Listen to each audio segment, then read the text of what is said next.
Uh, sorry about this. I've been playing videos and realized that this isn't actually going out.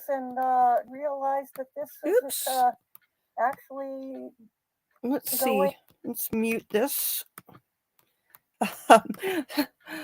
Sorry. I'm a little bit bemused here because I've been playing videos here for nonstop for a while, and uh,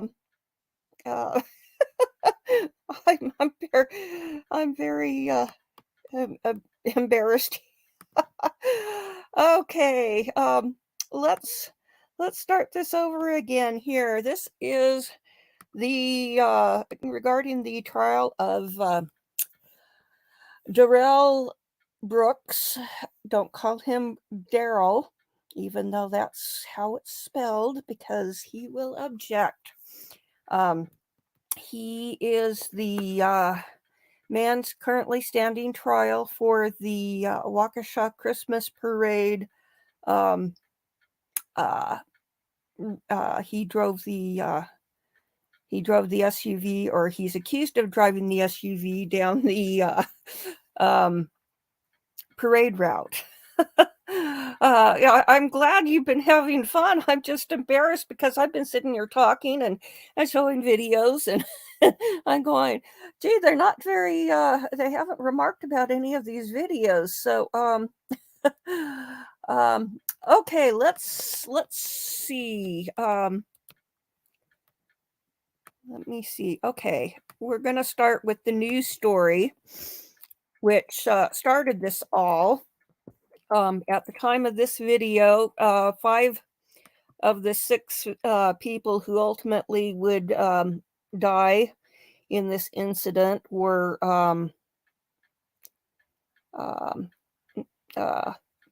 dead, and this kind of shows the horror of the scene and the immediate response. So here we go.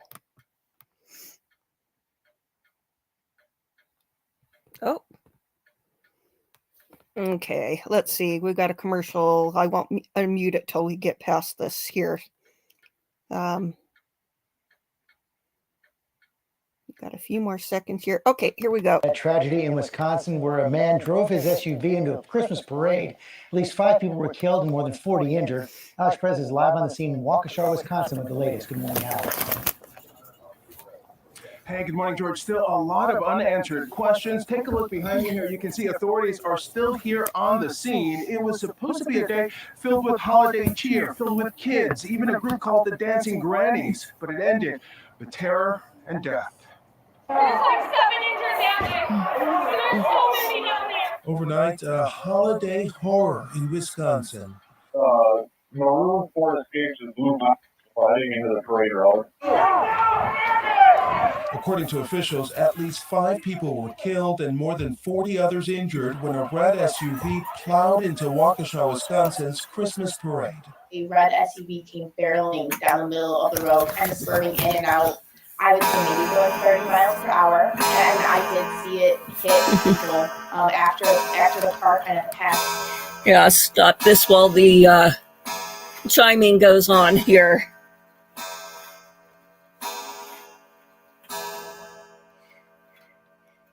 Okay, here we go. Through. The speeding vehicle, seen on camera, barreling past crowds and marchers before slamming into a high school band and other groups. The horrifying moment caught on camera from a neighbor's balcony, and witnesses say the driver didn't stop there. My son was in the parade, marching with the Waukesha South High School band. I was helping pick up some of the instruments that were still laying in the street, and I picked up a crushed, bloody saxophone. It was pretty awful.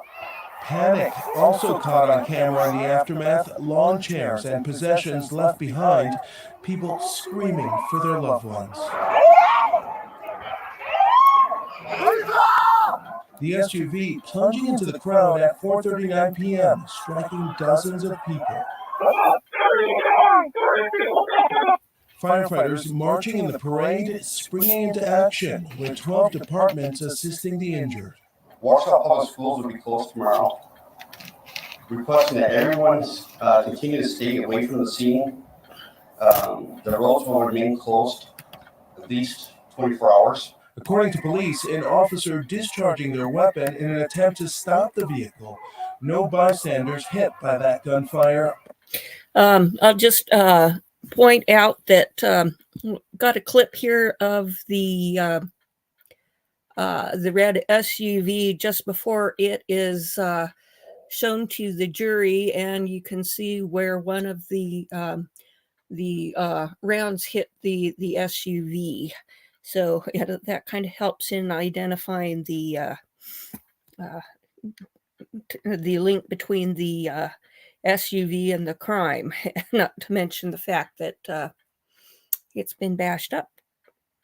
So let's see, got a little more. But the hurtling truck narrowly missing families lined up to share in the holiday spirit.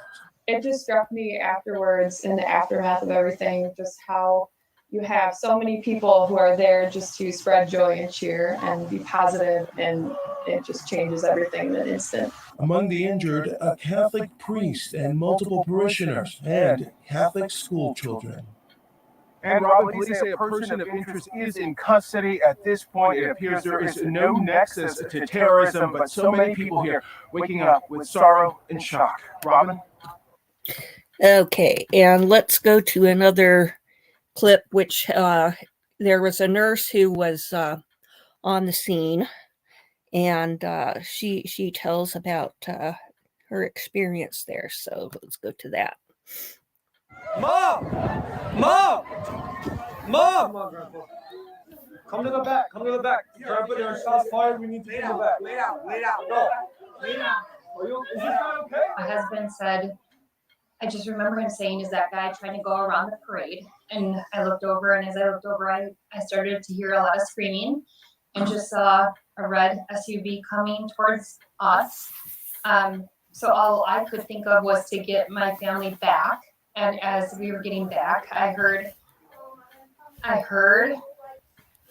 and saw the people being hit, but what you could do more than seeing is hearing, and just that sound was insane. So we got back towards the building we were standing in front of, and as he went by, it was like everybody keeps saying, it was just kind of slow motion. Somebody literally drove by in front of us, hit a whole crowd of kids. Yeah, there was kids involved. My mom was trying to help one of the kids was turning purple.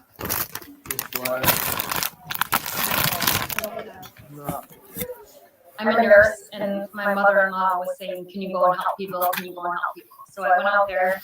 The first gentleman we saw on the ground had people by him. He was alert and oriented, awake. So we moved on from him across the road, and that's when we came across the little boy that was in the road, turning purple. I didn't really have to do CPR on him, but I felt his neck for a pulse, and he had one, but his eyes were barely open, and his face, all I can remember is his sweet little innocent face was purple.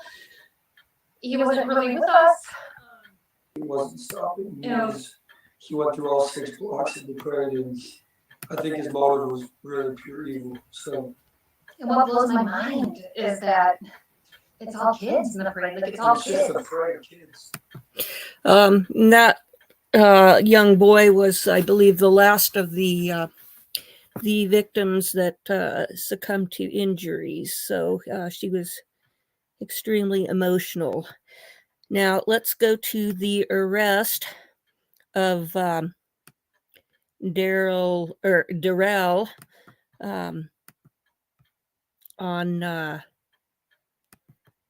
it was caught on a Ring camera. He was well, this tells the story.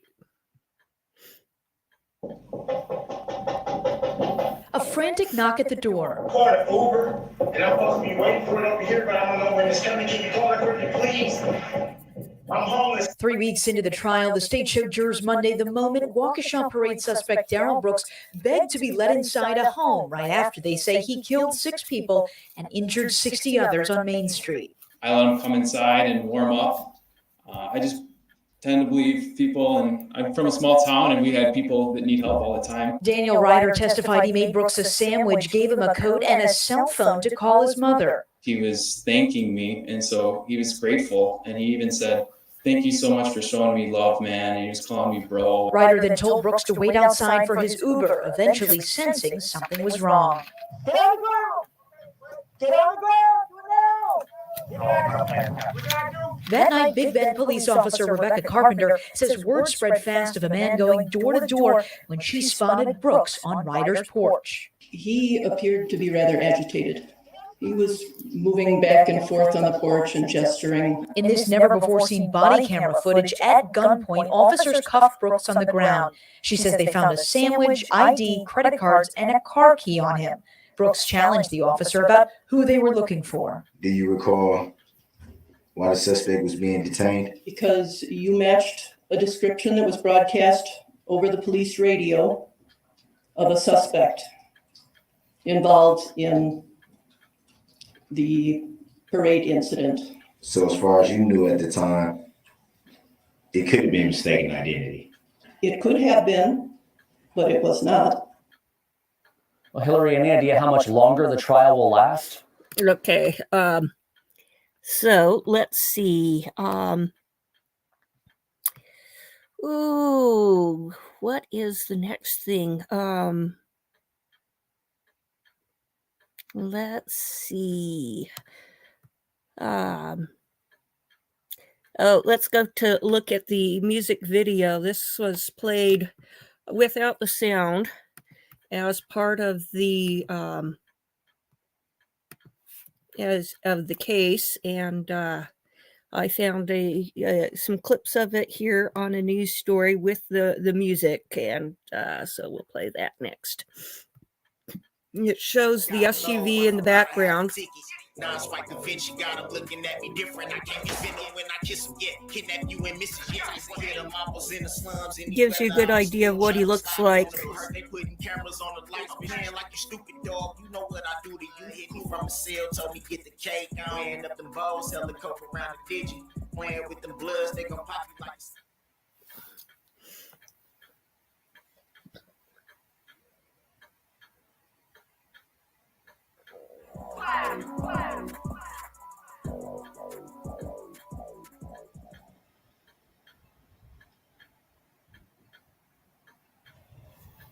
Oh, he's also wanted in Nevada, as I understand it.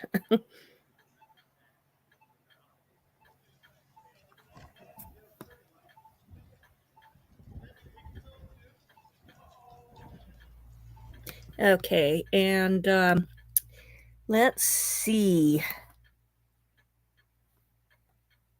Let's see.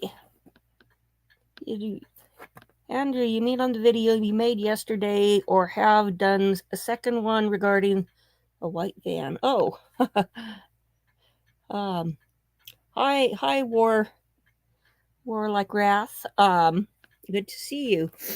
I've been watching on the other tab. Let's see. We have Gizzy Sue around still. Okay, let's see. So much of this, I mean, it's so tragic, but you kind of have to laugh because of the guy's antics in court. He decided that he wants to represent himself. So let's take a look at that. So, okay, here we go.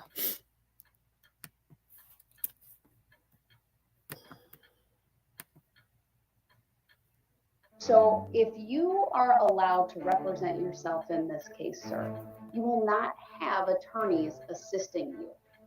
If I let them withdraw, they're gone from this case. Do you understand that? I think I will probably be better served representing myself. the state of Wisconsin has spent more than a week presenting its Okay, let's see. This one probably has a lot of the amusing moments, but I'm trying to tell this in a systematic way. Yes, shortly. He made this motion to represent himself 3 days before the trial was supposed to begin. And he was saying, yes, I understand. He thought that he would still have attorneys assisting him. And the judge made it abundantly clear that that would not be the case. And so, and he brings this up over time and time again. And so, like, I only had 3 days to prepare, and it's like, no, that was your choice. And you went ahead with it, understanding there would be no delay. And the guy seems to be a narcissist, and he is just seems to be drinking up the fuel from the judge and the people in court, getting, standing up to him and so forth. Let's see.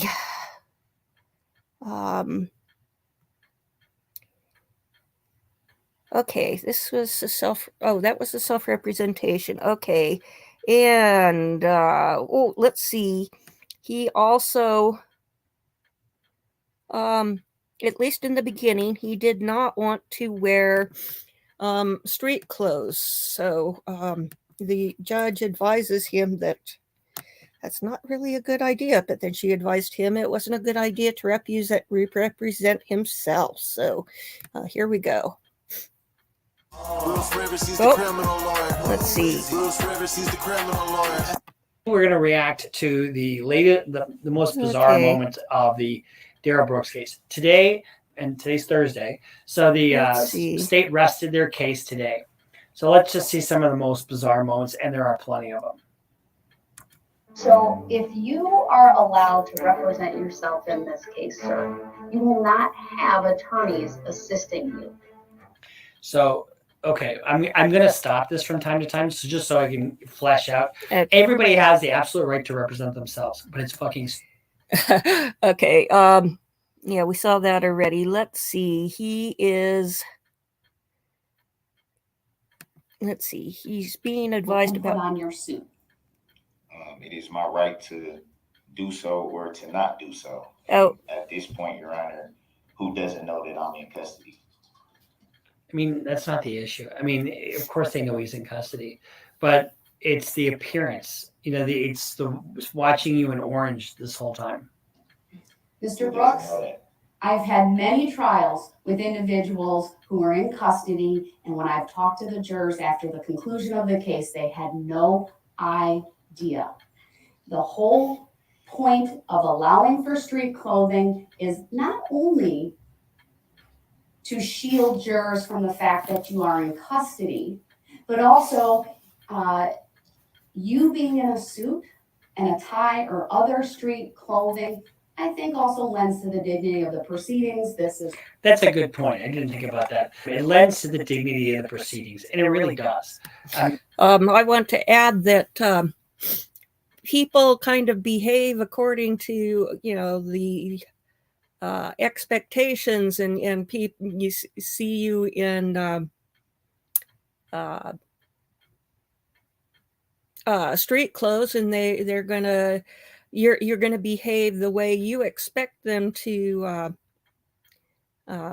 what their expectations of you are. I remember a communications class where the teacher said, "I am the person I think you think I am."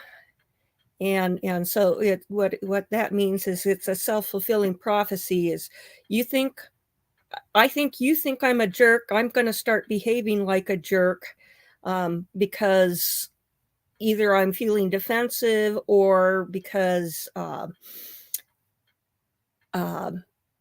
nerves and so forth. And if people perceive you think people perceive you as being intelligent and so forth, then you're going to be more articulate and so forth and more at ease rather than coming off as awkward. And I also want to say that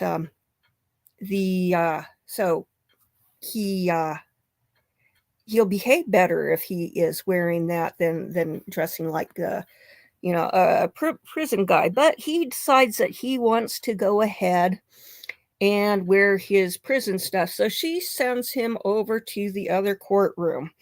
And so let's see. It's reported on every day in the media.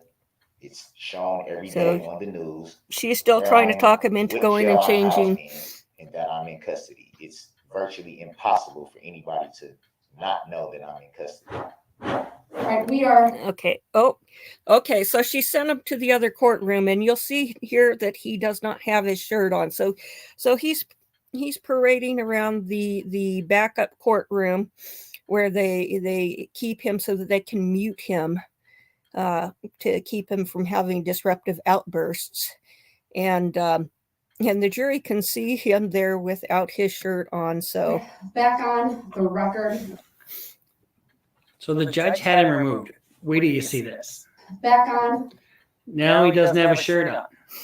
I mean, he's not crazy. He's just a pain in the fucking ass. The record appearances are as they were before. I need to make a record that at 8:42 a.m. this court ordered Mr. Brooks be removed from the courtroom due to repeated interruptions and disruption. Here's the thing. There's a lot of remedies to the court in situations like this. They can have the defendant shackled and bound to a chair. I will say that in the James Brenner, when he appeared in federal court, he was shackled. He had chains around his waist and handcuffs on that were fixed to the chains around his waist. I can't remember. I didn't see his feet to know if he had shackles on his feet. My impression was that he did not, but they did not do anything like that for Mr. Brooks here. So let's see. Have him gagged, but she didn't do any of that. With the court, this of course comes on the recent history with Mr. Brooks. On every day that we have been in court since Monday, he has shown a complete and utter disrespect for the simple rules of civility. He has been removed from the courtroom multiple. And notice he's facing away from the monitor. He's facing away, so he's now watching what's even happening. Multiple times. This morning alone, he started interrupting this court within a minute of the court calling the case. I should also make a record that at the moment he is muted because of the way that he was removed from the courtroom and his conduct. It's a nightmare. And the reason the judge is putting us all on the record is because he was removed from the courtroom, and that's probably on the record. But she's got to state all the reasons behind it, because it's an extraordinary remedy to remove somebody from a courtroom during their own proceedings.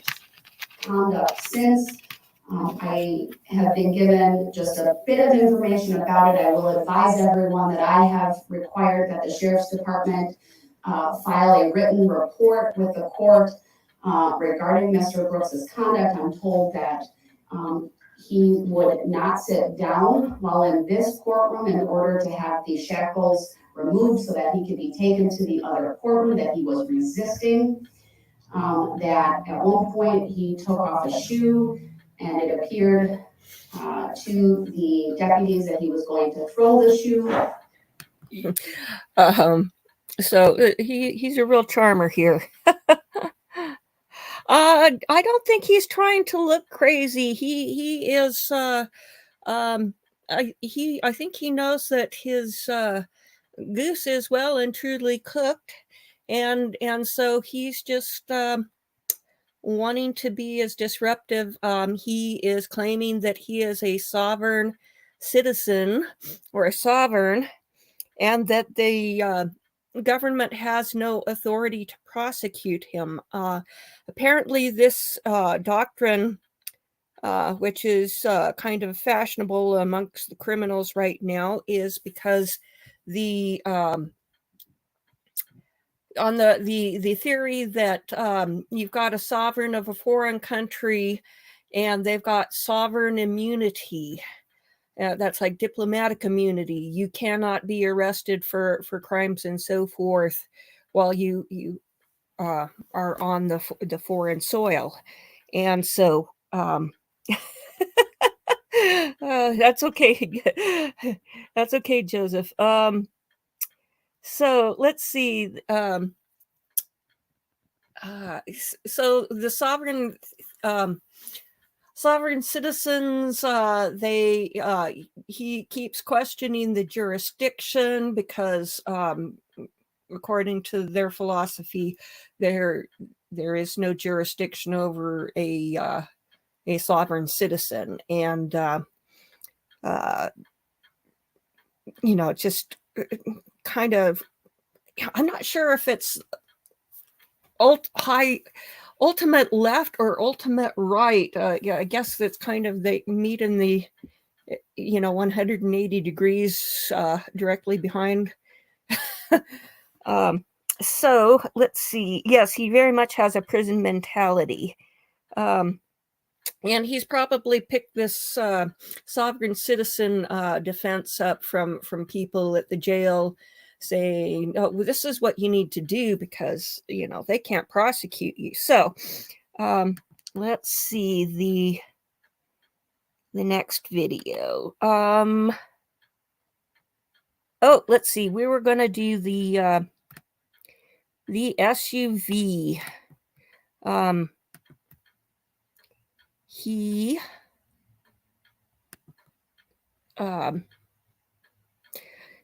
seems to be questioning various people, like, are you sure it was the same SUV? And yeah, it was. So here we go. Here is the SUV as it appeared before they showed it to the jury.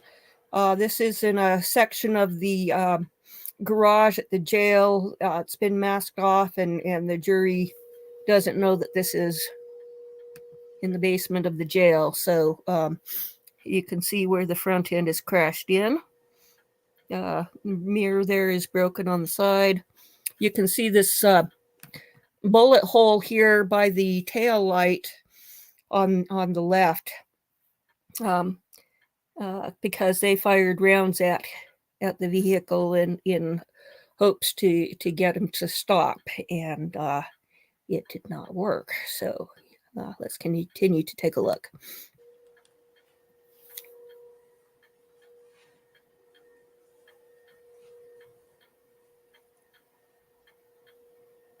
The front is completely smashed up.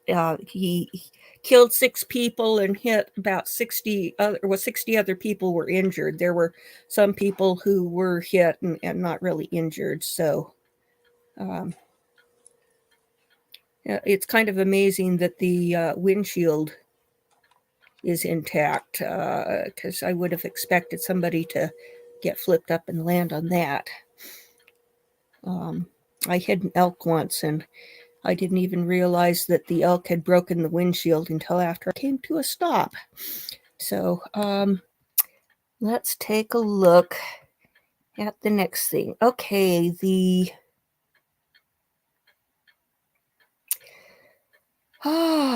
okay, he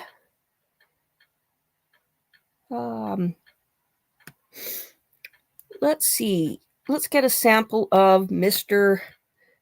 Brooks' behavior in court. This is shortly before the state is due to make its opening statement. She's been reading preliminary jury instructions, and we got this discourse. It's not the clip I was thinking of, but we'll play this one. So, oh, sorry. Here, let's. Okay. Oop. Is there? I'd like to bring the jury out, Mr. Brooks. I am still going through the preliminary jury instructions. I know you filed some objections. Those have been noted for the record, as I advised earlier this morning. Because I've approved of them, there should be no objections. You had ample opportunity to do that. So I'm instructing you at this point not to object, because I will consider whether that's being done for disruption.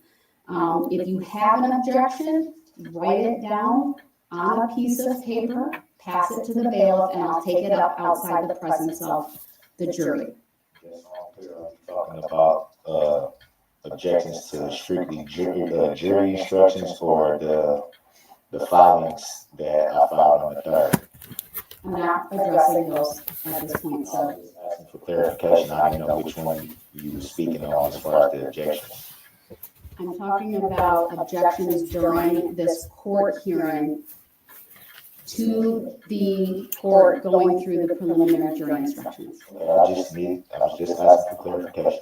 I'm not addressing any of those filings. I previously addressed those. It may not be to your satisfaction, but, What you said, be honest about that. and I'm not going to repeat myself. So the record speaks for itself. Your objections in those filings, to the extent, whatever they are noted. They're part of the record. And they will be available for you at a later point in time should you be convicted and on appeal to make whatever arguments that you need to or want to regarding those. But from my perspective, that is something I'm not going to take up any further.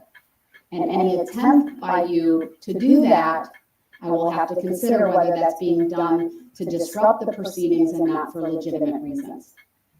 Reason for bringing it up is to make sure that they are offered into evidence. Sir, we're not at the evidentiary phase. They're part of the record. They've been received. So at this point, there's no evidence to be taken. We're not at that stage of the proceedings. So you will have an opportunity after the state presents their case in chief and they rest to then present your case and to present evidence that's relevant to the issues before the court and the jury. So I'm not going to go through any further on what that means. That would be for me to provide you with an explanation of the law or procedure, but I expect you to not bring that up at this point in time or going forward. And Your Honor, Mr. Brooks, I've already addressed them. I'm going to bring the jury out. Please do not disrupt as the jury comes in and as I complete reading the preliminary instructions. I am, just for reference for everyone, I've read through 44 pages of 69, and so I still have a ways to go. My intention would be to finish with the preliminary jury instructions, take a short break for all, including the jurors, and then come back with opening statements. And you have a choice, sir, at that point, whether you want to give one, but the state goes first because they obviously have the burden of proof, and then you would have an opportunity to give an opening statement as well. But that's my plan, at least for the afternoon. I would like to go back over here, Your Honor. You would like to, you're asking that to voluntarily be taken to that courtroom. I'm trying to seek to understand how the testimony evidence that was given could be Mr. considered. Brooks, I already dealt with that. I'm not going to deal with it. If you want to go to that courtroom, are you waiving your right to be present right now? Can I at least raise the issue of subject matter jurisdiction? No, there's no lawful motion before the court. You may not. In the a judicial determination that I cannot. Mr. Brooks, I'm going to bring the jury out. I'd like you to stay. That's my preference that you stay. You've certainly demonstrated throughout these proceedings that you have the capacity to follow the rules, that you have the intellect to make cogent, coherent, articulate, responsive arguments when you so choose. But when you start doing what you're starting to do right now, going back to filings I've already addressed, and start talking about subject matter jurisdiction, that is a tactic by you that I believe is to disrupt and to delay the proceedings. That is not accurate, Your Honor. Your objection to my characterization of that is noted. I would like to make a motion for finding the fact in. Your request is denied. On what basis? Your request is denied, sir. Your Honor, I'm merely seeking to understand. On Mr. Brooks, I refer you once again to document 244 that you signed, that you acknowledged, dealing with the right to waiver of right to attorney. We went through all the advantages, the disadvantages. You were advised of things, including the charges that you face, the penalties that go along with them. We discussed the difficulty of representing yourself. You made a deliberate choice to waive your right to an attorney, which this court honored and granted. And you, Mr. Brooks, don't interrupt me. Okay, now that's at least the second time. So don't interrupt me. I'm going to continue with these proceedings. Even though you're mild-mannered, even though you're speaking in a soft tone of voice, the conduct still has the same effect. And that's to disrupt, to delay, and to show disrespect for the court proceedings. Mr. Brooks, please, I'm not going to force you to sit down. You're welcome to sit down, but I'm instructing the jury to come out. You, at your peril, run the risk of me admonishing you in front of them at this point. I don't want to do that, sir. I'm seeking to merely understand. Sir, I cannot give you legal advice. I cannot give you the understanding that you want, all right? I cannot explain court procedures or the law to you. So with that, Mr. Brooks, that's another interruption. You keep going. Stop. I'm seeking really to understand, Your Honor. I don't understand the nature and cause of the charges. Mr. Brooks, I've already dealt with these. Subject matter Mr. Brooks, if you keep interrupting me, then you will forfeit your right to be present because you're showing through your conduct that you will not follow the most simplest rule of civility in a courtroom, and that's by not interrupting. You continue to interrupt. It's been a couple of minutes since we've been on the record, and there's been a number of times you've already interrupted me. You claiming to not understand and you wanting to discuss subject matter jurisdiction, do not, it's just a tactic by you. The fact that you are doing that demonstrates to me that you came back over here, right, with absolutely no intention of following the rules. If that's what you want to say, that's your assessment. It's not accurate. Well, my assessment will stand on the record, sir. It's based on my observations. And so at this point, Mr. Brooks, I respectfully object stop to interrupting me, please. Stop interrupting me, sir. He doesn't know when to stop. Write it down. I thought that applied to me being. It's applying right now since you keep interrupting me while I'm talking. So what is the purpose of me being present if I'm not able to ask simple questions that I do not understand? I'm just seeking. I've been I'm not asking for legal advice with you. And the issues that you keep trying to raise every time we're in here are not issues I'm going to raise at this juncture or address at this juncture in the proceedings. Right? I'm not giving you advice. I'm not explaining the law. I don't need to do any of that, sir. All right? You filed what you needed to file. I've addressed every single filing on the record. It may not be to your satisfaction, but I have addressed them. That's All right. Some of your filings, sir, you're interrupting me yet again because you're not letting me finish with my explanation. Some of your filings do not require a specific line-by-line response by the court. I've addressed them in the way that I believe the law requires me to do. Again, that may not be to your satisfaction, and that is simply the way that it's going to be. But we are continuing on with the reading of jury instructions. Okay, let's see. I'm giving her my heart. Let's forever. Go to it's another. Important.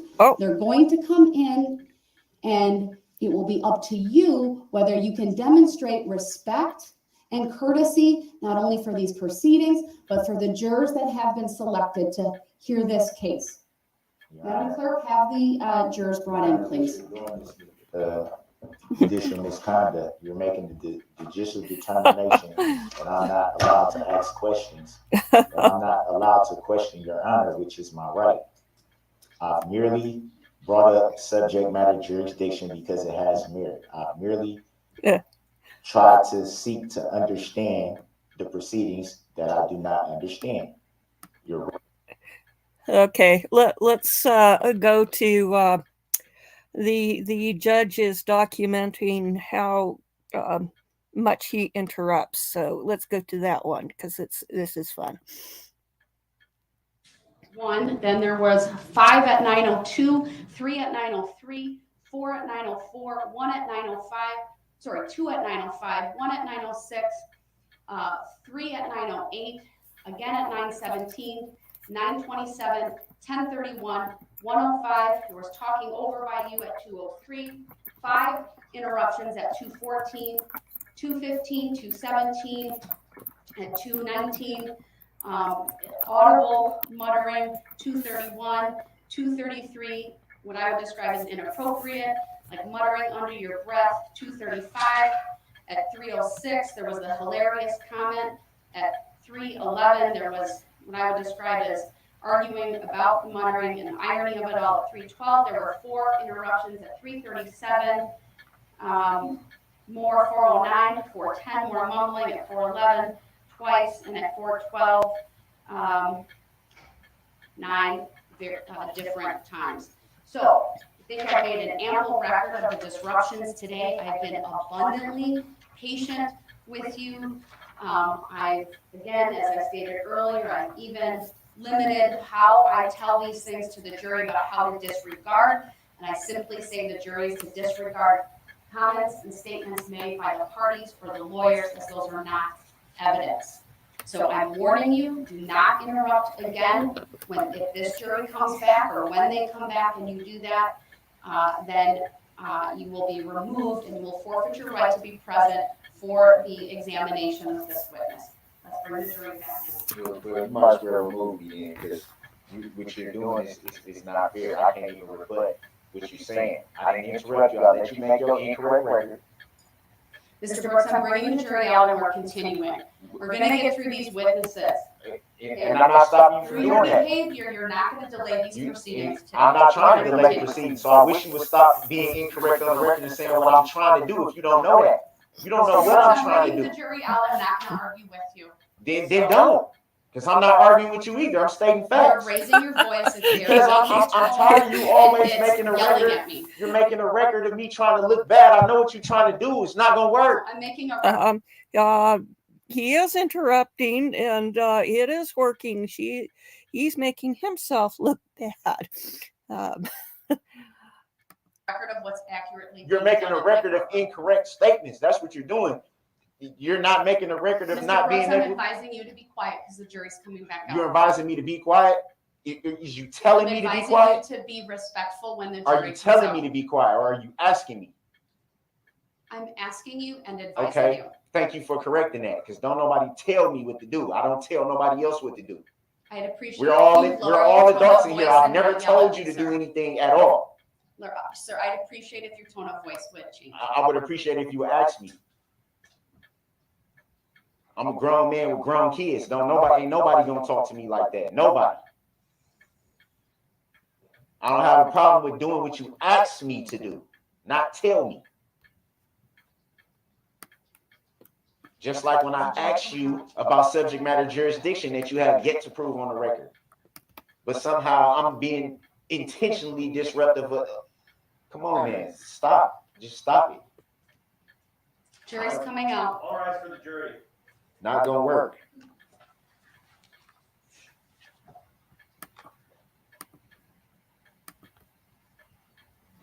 I'm supposed to be scared of getting removed or something.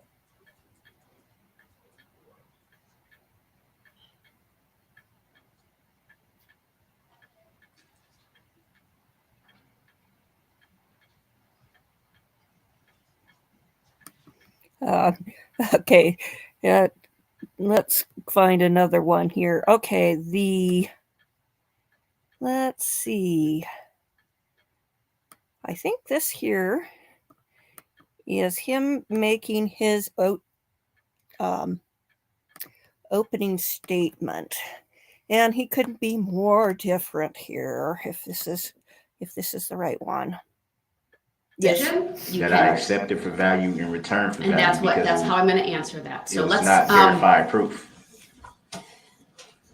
We still aren't. Sir, there is no requirement in the law that the state or the court establish that. So Actually, your there is. noted. Actually, there is, Your Honor. Subject matter jurisdiction has to be proven for the record. Has to be proven. Has to be proven.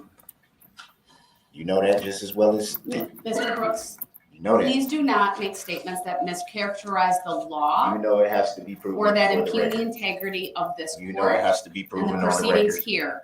You know The it jury has to is be proven. advised to disregard the statements that Mr. Brooks is making regarding subject matter jurisdiction.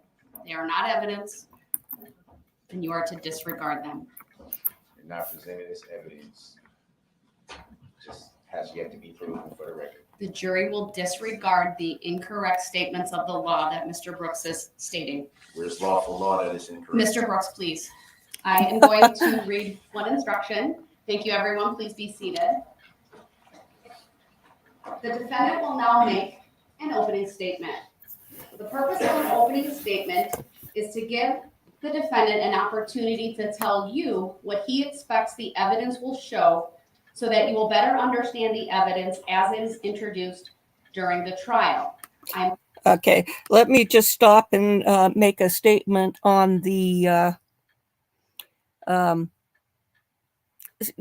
defense can say pretty much anything they want to. They don't have to. They can say there's all this evidence that they don't actually have, and it kind of plants a seed in the jury's mind. Sometimes that helps, and sometimes that just points out what a liar they are. So,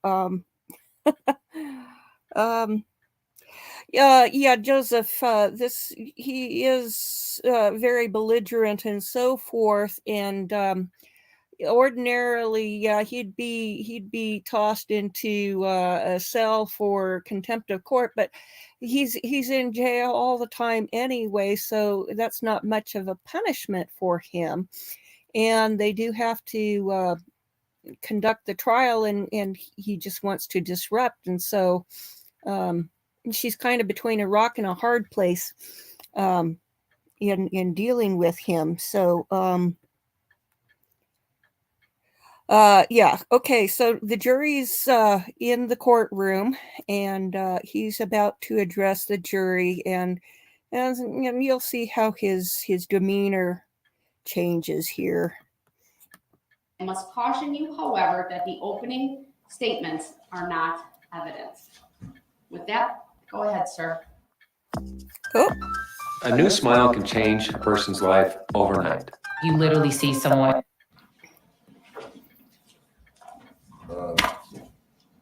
Obviously, I don't have any rehearsed or well-prepared speech, so I'm just going to speak from the heart.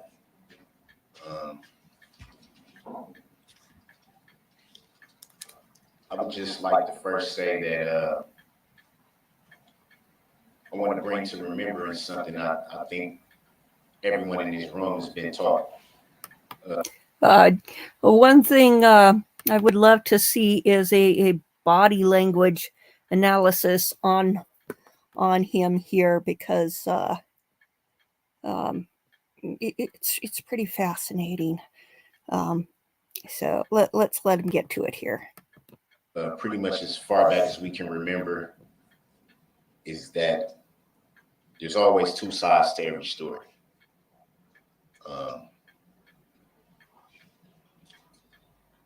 And for so long now, roughly a year,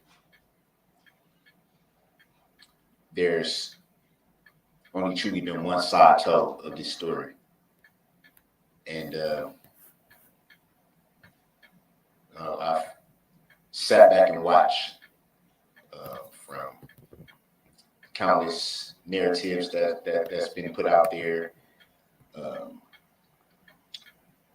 the way this incident has been portrayed at times, and finally everyone getting a chance to get the full story.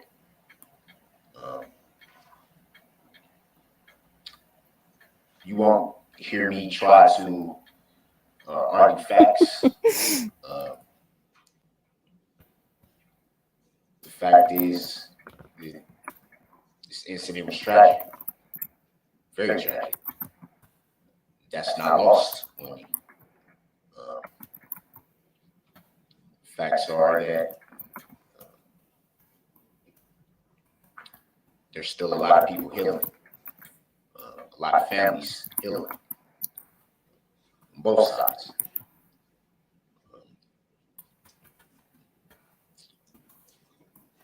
And when I'm confident that the evidence will show, sorry, I'm getting a little emotional. When I'm confident that the evidence will show, is that this incident was not planned. This incident was not intentional.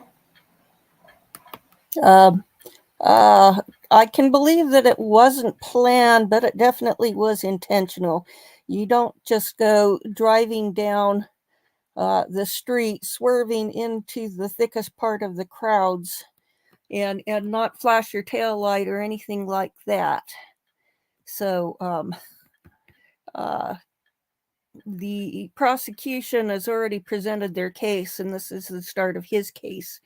And we've already heard from a police scientist going over the vehicle and found that there were not any mechanical defects which contributed to this incident. So he says he's emotional. I kind of believe he is emotional, but I don't think he's emotional out of grief for the people. I think he's kind of emotional for grief for himself, because he's going to be spending the rest of his life in jail, and that he is going to have a target on his back and probably need to be in solitary confinement because of the fear of prison justice. Now, let's remember that this is where Jeffrey Dahmer was after he was sentenced. The Wisconsin abolished the death penalty. I read it was around 1850. And so there was never a chance of Dahmer going away for the death penalty. And prison inmates frequently decide to take matters into their own hands. So let's see.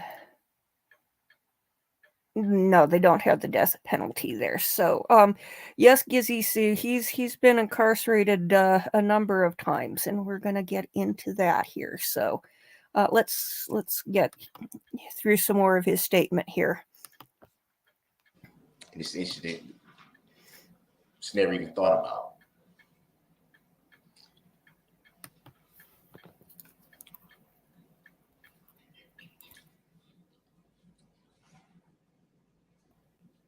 it's easy to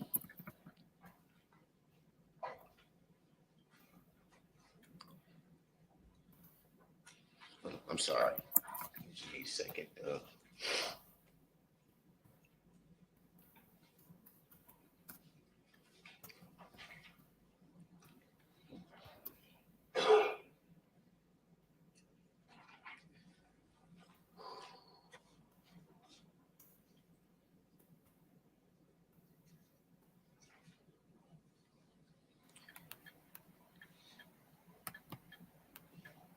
Think it's it's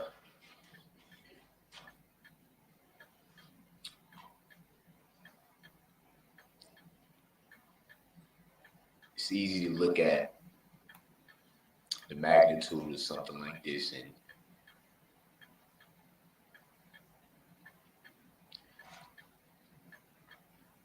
form opinions.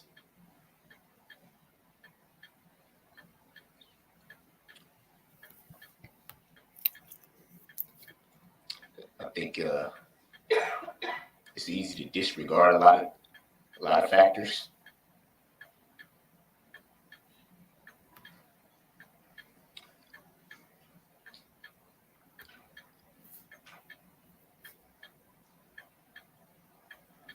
And I think in reference to what I stated earlier, it's easy to forget the other side of the coin.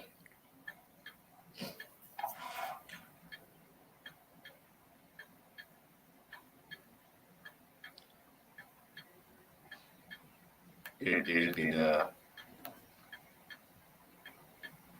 lot of suffering involved in this incident, a lot.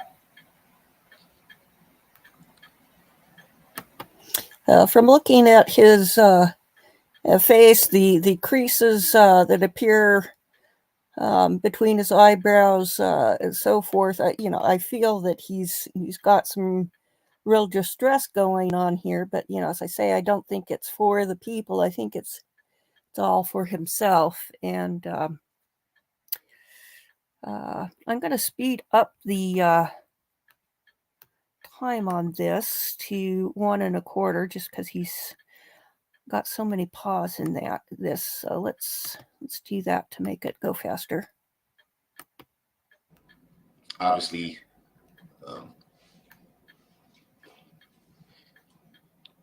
with the families,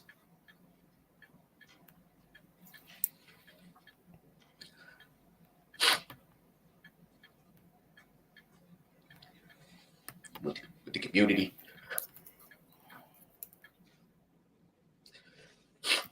and even the alleged defendant's family as well. There's been a lot of suffering.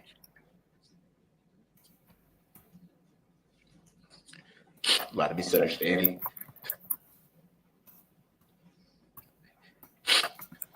And I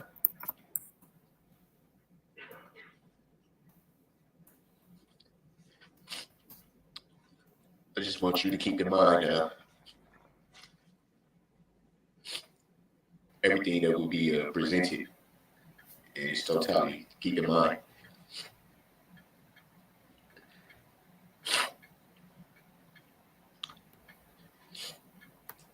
The power that you have.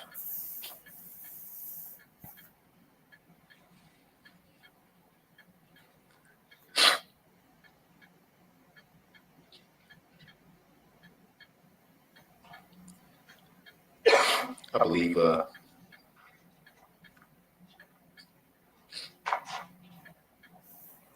that should escape your knowledge.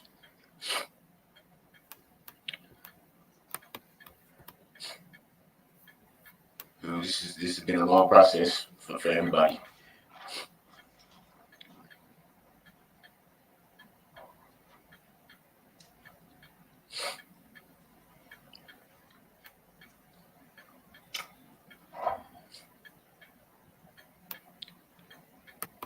And what I believe is when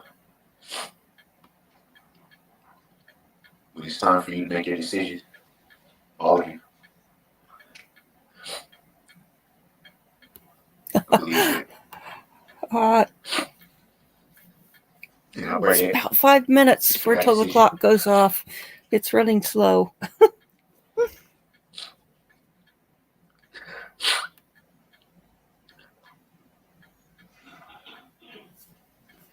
That all factors are weighed.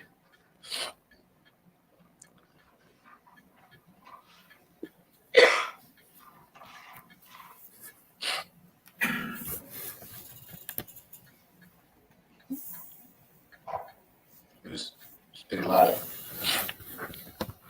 words thrown out there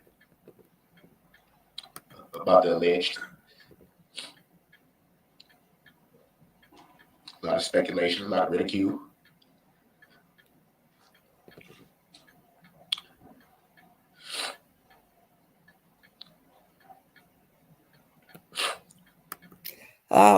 One quote that I want to make is from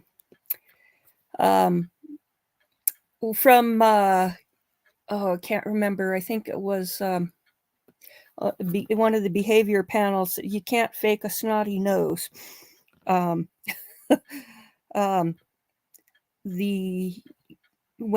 you cry, you get a runny nose because you get tears running down the nasal passages. So anyway, we're going to be getting to that here. Let's see. Words like demon. Words like monster.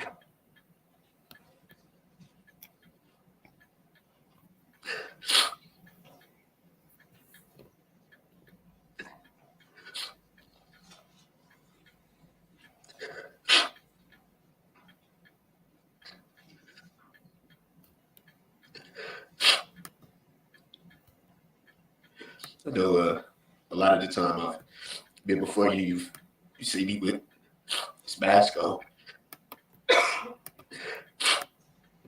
I've had my reasons for that. But I feel now is the time that it's important that you see me for who I am. No mask for who I am. I think this is the moment for that.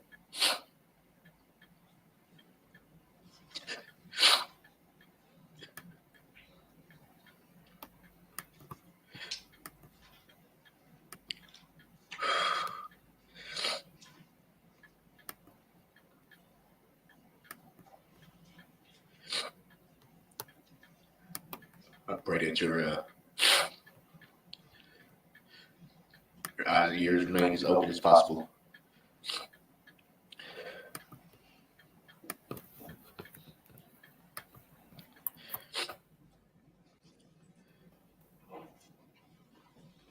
You understand that you alone decide these cases, this matter.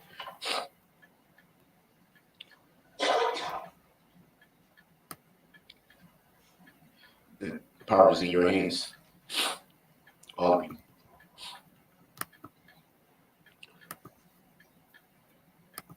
To determine for yourselves what truth is. Thank you.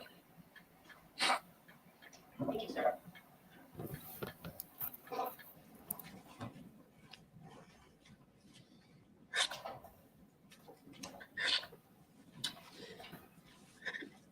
And do we have their writing materials available? All right, thank you. Mr. Brooks, you ready to call your first? Would be your second. Okay. Let's go to the incident that preceded. Oh, here goes the clock.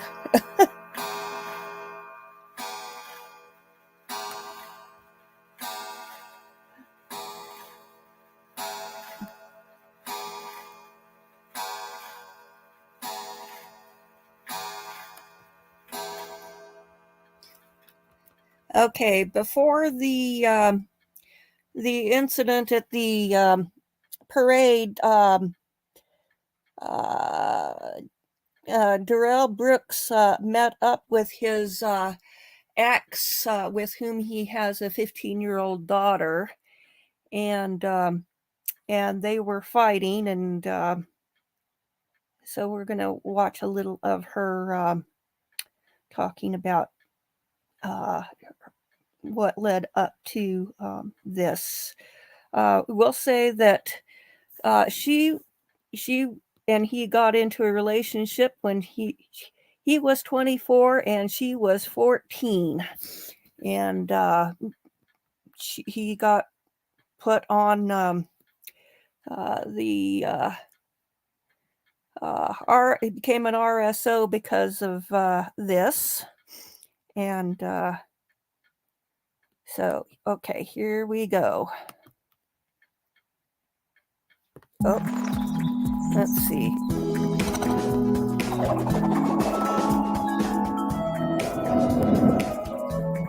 For a healthy anytime snack, go with grapes from California every day.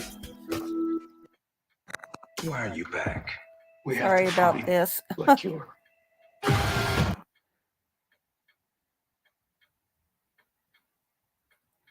Okay, let's see.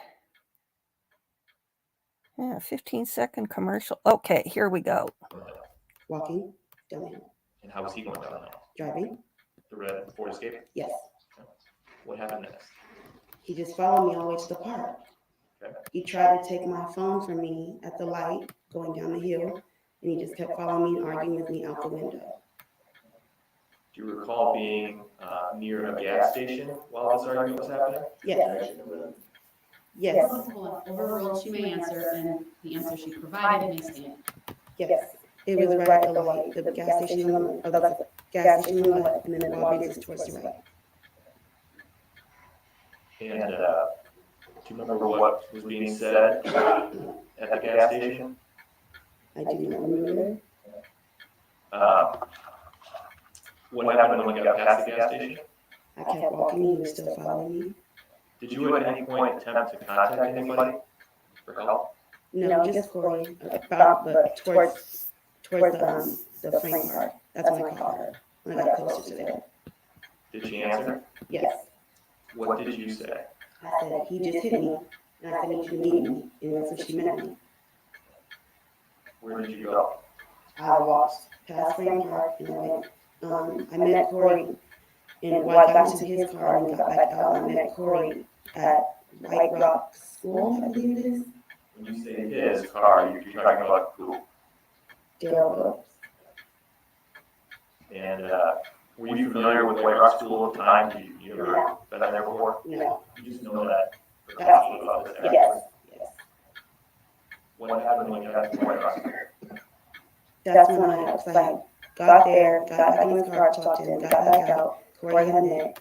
She snatched me out of the way because he swerved his car when he made a U-turn. And then that's when he got out of the car, and they were arguing, and he hit her in the face. And then I think she pushed him back, I don't recall.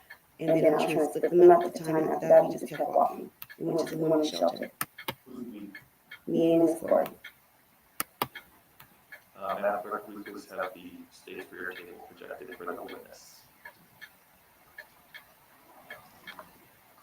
Now, this is direct examination for the prosecution, but he later calls her as a defense witness. And it's kind of bizarre because it didn't do much for him. Projected on the screen in front of you, a video marked as State's Exhibit number 4. Do you see the screen? Yes. Have you seen this video before? Yes. What does it depict, or what's in this video? What are we going to see here? You're going to see me walking, and you're going to see him turning the car back around and Corey meeting up with me in the altercation they had. Does this video accurately show what happened in front of the White Rock School on November 21st of 2021? Yes. Move Exhibit 4 into evidence and request permission to publish. Any objection? Yes, we haven't even played the video. How do we know what's even in the video at this point? Can we see the video before it is admitted into evidence? Your objection is noted. The foundation has been laid. Exhibit 4 is received. I'll just say if he was properly prepared for this trial, he would have gone over all of the exhibits and so forth that the evidence that the prosecution has, but he fired his lawyers 3 days before the trial, and so he hasn't really had the time to prepare anything. So let's listen some more. And permission to publish is granted.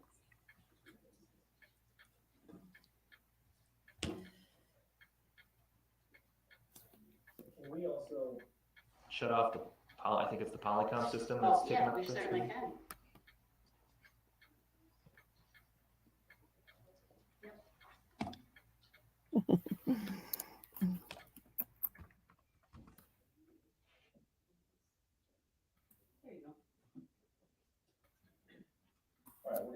A timestamp of 51 seconds in this exhibit.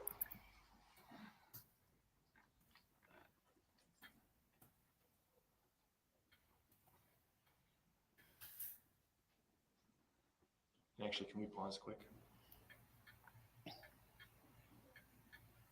Paused at 1:04, and just to clarify, Ms. Patterson, we're going to watch portions of the video. We're not going to talk while it's playing, and then when it's paused, I'll ask you questions, okay? Okay. Resume at 1:04.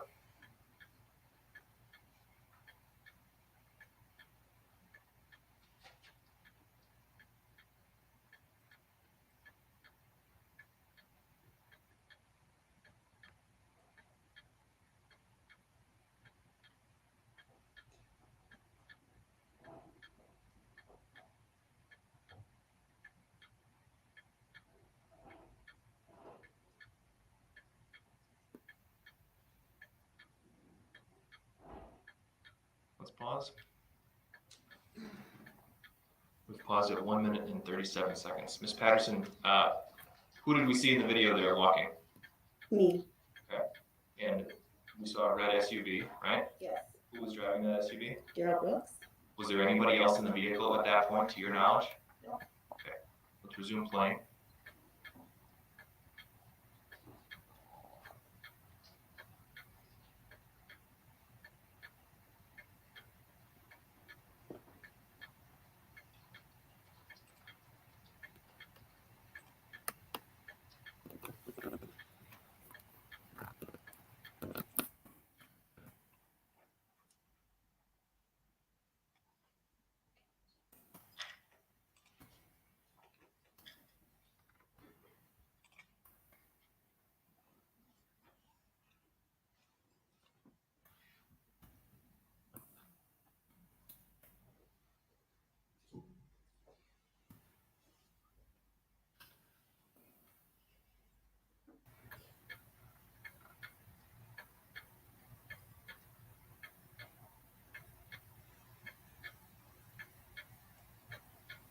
Let's pause there. At 4 minutes and 17 seconds, the two people who just entered the screen from the right, do you know who they are? Corey and Nick. Do you know which is which? Corey's on the left, Nick's on the right. Let's resume play.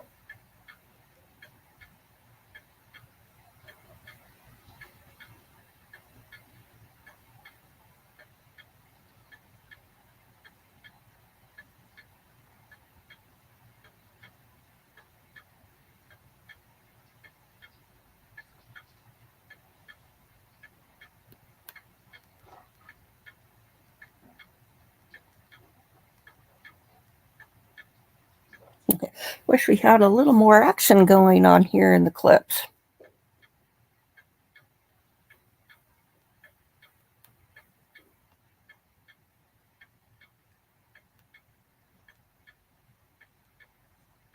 Yeah, Joseph, they definitely would have it would have had lynch mob before they ever had a trial.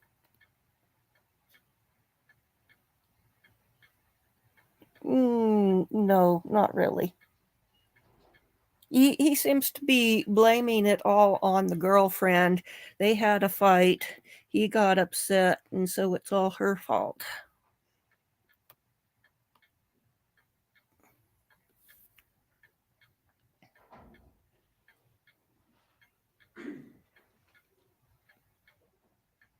At least that seems to be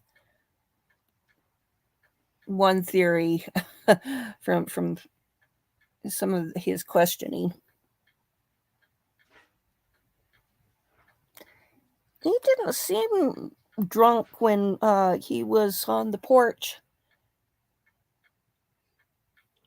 with the At 6 minutes and 3 seconds. Ms. Patterson, he does not want to watch this. It looks like he's hiding his face. What was happening during that portion of the video we just watched? Corey and Mr. Brooks were arguing, and that's when he pushed her in her face, and I don't recall what she did back, and then that's when he drove off. One of them, I think it was Nick, called the police, and that's when he drove off. Do you remember what Nick said when he called the police? I believe Nick said he had a knife, if I recall, but he didn't have one, but that's what Nick said on the phone. When you say he, who are you talking about? Darrell Brooks. And you didn't see Mr. Brooks with a knife that day? No. What about Nick? Did you see him with a knife? No. Did you have a knife? No. Corey? No. Why do you think Nick said to the police that there was a knife? Probably to make them come faster. Who got into the driver's seat at the end of that video? Darrell Brooks. And again, anybody in the vehicle at that point? No. Other than him? No. Let's resume playing from 6:03.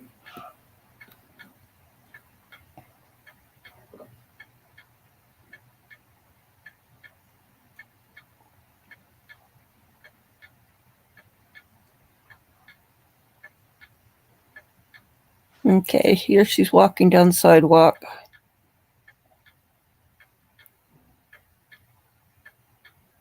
Oh, no, that's not him.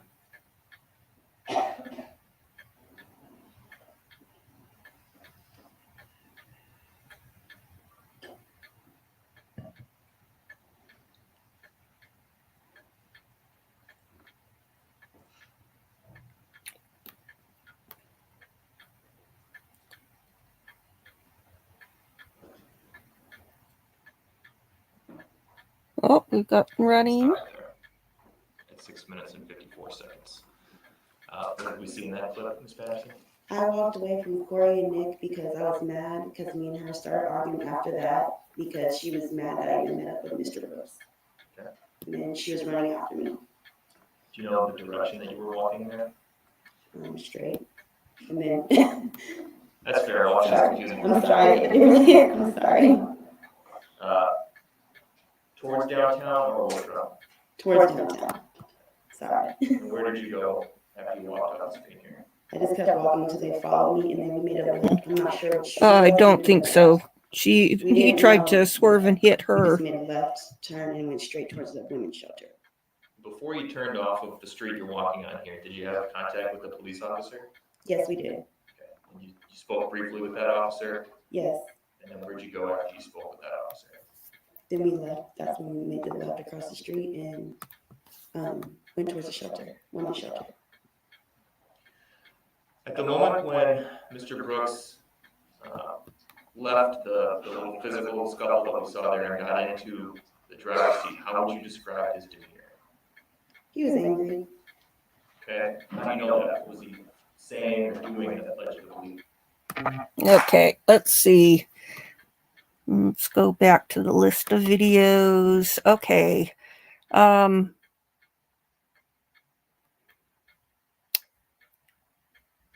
Let's play the when the jury was going to go out and view the SUV. She was telling him that he had the option of going along, and he was not very enthusiastic about that. I think that's why they had the viewing of it down in the basement of in the garage of the jail, so that it was a more secure facility where they could see it and they could still have a more security for Mr. Brooks. So, okay, here we go. This one is good. Continue with their service on this case. All right, then I want to talk briefly about the jury view. I did provide the parties with a proposed instruction. Before I get to that though, Mr. Brooks, I have been thinking about your request yesterday. And I know I indicated to you that I would require you to be there. I've rethought that. I've had overnight to really think about it. And if that is your decision to not be present for that, what I would say is this. I want you to be advised that you have a right to be at that jury view. Did you hear me say that? Yeah, I mean, you pretty much told me yesterday about, everything that was going on. I didn't agree to or consent to it being, I was still confused about why did there even need to be a jury view. That was my whole thing. I don't see the relevancy of it. And I also didn't agree with or consent to having to be part of something that I don't see as relevant. I appreciate you making a record of that, but did you hear what I said, that you have a right to be present for it? I've ruled that let me back up. There's been a request from the state to have the jury look at the vehicle that was recovered by the police and, of course, is alleged to be the vehicle that was driven through the parade. Did you hear me advise you of that? Yes, I heard. All right, so that motion was addressed previously, and I granted the request for that jury view. Did you hear me say that? I'm informed. All right, thank you. So with that, you have a right to be present at that jury view. Did you hear me say that? I'm informed. And I would like you to be there. I believe it is a piece of evidence. That's why I've drafted jury instruction 152 the way that I did. Did you hear me say that? I'm informed. So my question to you then this morning is, do you want to be present at the jury view of the vehicle? I don't see the reason why I would need to be present. Well, that's my question to you, though, is do you want to be present for it? You are the accused in this case. You're the person who the state has alleged committed these acts. The jury view will be to view a piece of evidence that frankly can't come into the courtroom due to its size. And the jury is going to be shown that. So do you want to be present at that? For the record, I'm not a person. I'm a human being. And no, I do not consent to or agree to being present at a jury view.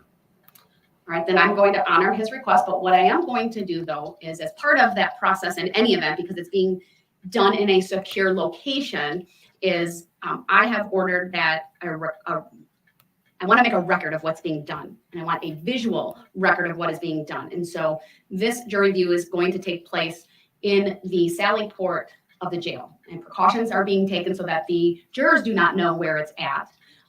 It'll look like a garage, right? Anything that says jail within the Sally Port is being covered up. That will be verified before anyone is taken in there. They will be transported to there.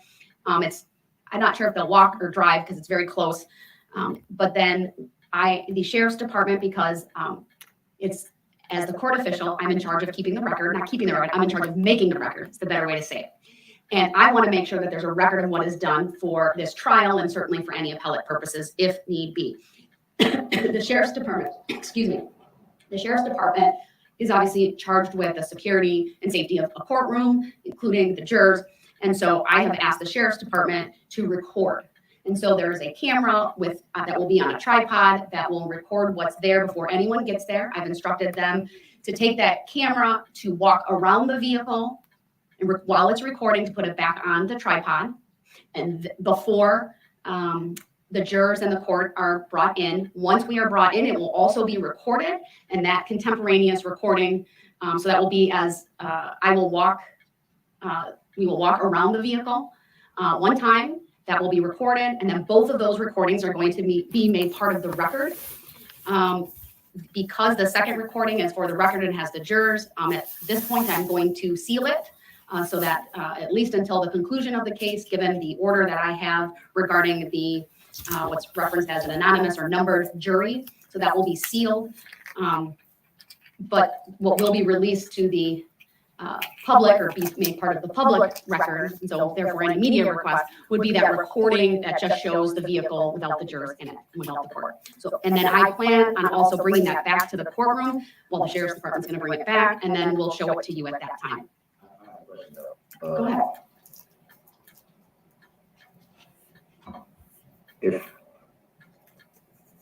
If I have a right to be present, then I have a right to not be present. How can this take place if I don't agree or consent to being present? How can it even still take place without It will take place, sir. I'm just going to honor your request not to be there. I'm asking a question though. How can it take place without my consent or agreement? If you don't, it's going to take place. That's how I'm going to answer that, sir. So you not going there is not going to prevent it from happening. But you can forfeit your right or to be there by your conduct. And by your conduct, by not answering my question, by saying I don't want to be there and I don't consent to it, you will be forfeiting your right to be present and essentially waiving that. Doesn't I have to sign something for it to be waived? I don't think so in this case. Yesterday you said something about I know I said that, and I've had some time to think about that further. I don't believe I need to take a full waiver with you signing anything or even agreeing to the waiver. So why did I have to do that for when my I'm not going to answer those questions because that would be for me to give you an explanation of the law. No, I'm just going to tell you that I'm not going to require a written waiver from you in order to honor your request to not be at the, or even if I phrase it, your lack of consent to the jury view. And is that lawful law? Because sir, I'm not going to go through all the law that applies to that. This is my ruling. If you disagree with it and ultimately there is a conviction, you can raise that on appeal. But your lack of consent is not going to stop the jury view. It's going to. I just want to stop and say, yeah, if just because he doesn't consent to it doesn't mean that the evidence should be presented. I mean, that's kind of a ludicrous because, you know, if that were the case, defense would always object to any evidence and there wouldn't be anything there for to convict them. So yeah, that's kind of a no-brainer. He kind of a complete narcissist if he how could she stop a sovereign person? Well, shackles shackles and bailiffs. Let's see. Okay, so let's go back to some more. Happen. It's a piece of evidence that I cannot physically fit in this courtroom. It's too big. There's no way to get it in. Okay, I'm informed of that, but at the same time, if I haven't signed any waiver, how could it be lawful? I haven't given consent or agreement to a jury view. I haven't waived any right. When the whole issue was brought up on the record yesterday, my first thing that I said was, I don't see the relevancy of why there should even be a jury view. And that was the whole issue. And yesterday I was told about the, I don't know how you say it, the colloquy or however you say it. I don't know how to pronounce it. I know what I said, and I'm telling you, I had time to reflect. That was my initial reaction to your statement yesterday, but I've thought about it some more and I'm changing my mind. I don't believe I need to take a full waiver with a colloquy with you and anything in writing. I'm advising you, you have the absolute right to be there. But I'm also advising you that if you choose not to be there, I will honor that request. And I'm not going to force you. I'm not going to direct the sheriff's department to, you know, use any type of force, if you will, or require you or get you there without your consent. You either cooperate with that process or you don't. The way I interpret the law, though, Your Honor, which the law is designed to be interpreted by the people. The way I interpret that is I have the right or essentially to be there or not to be there, and it still has to be an agreement or consent.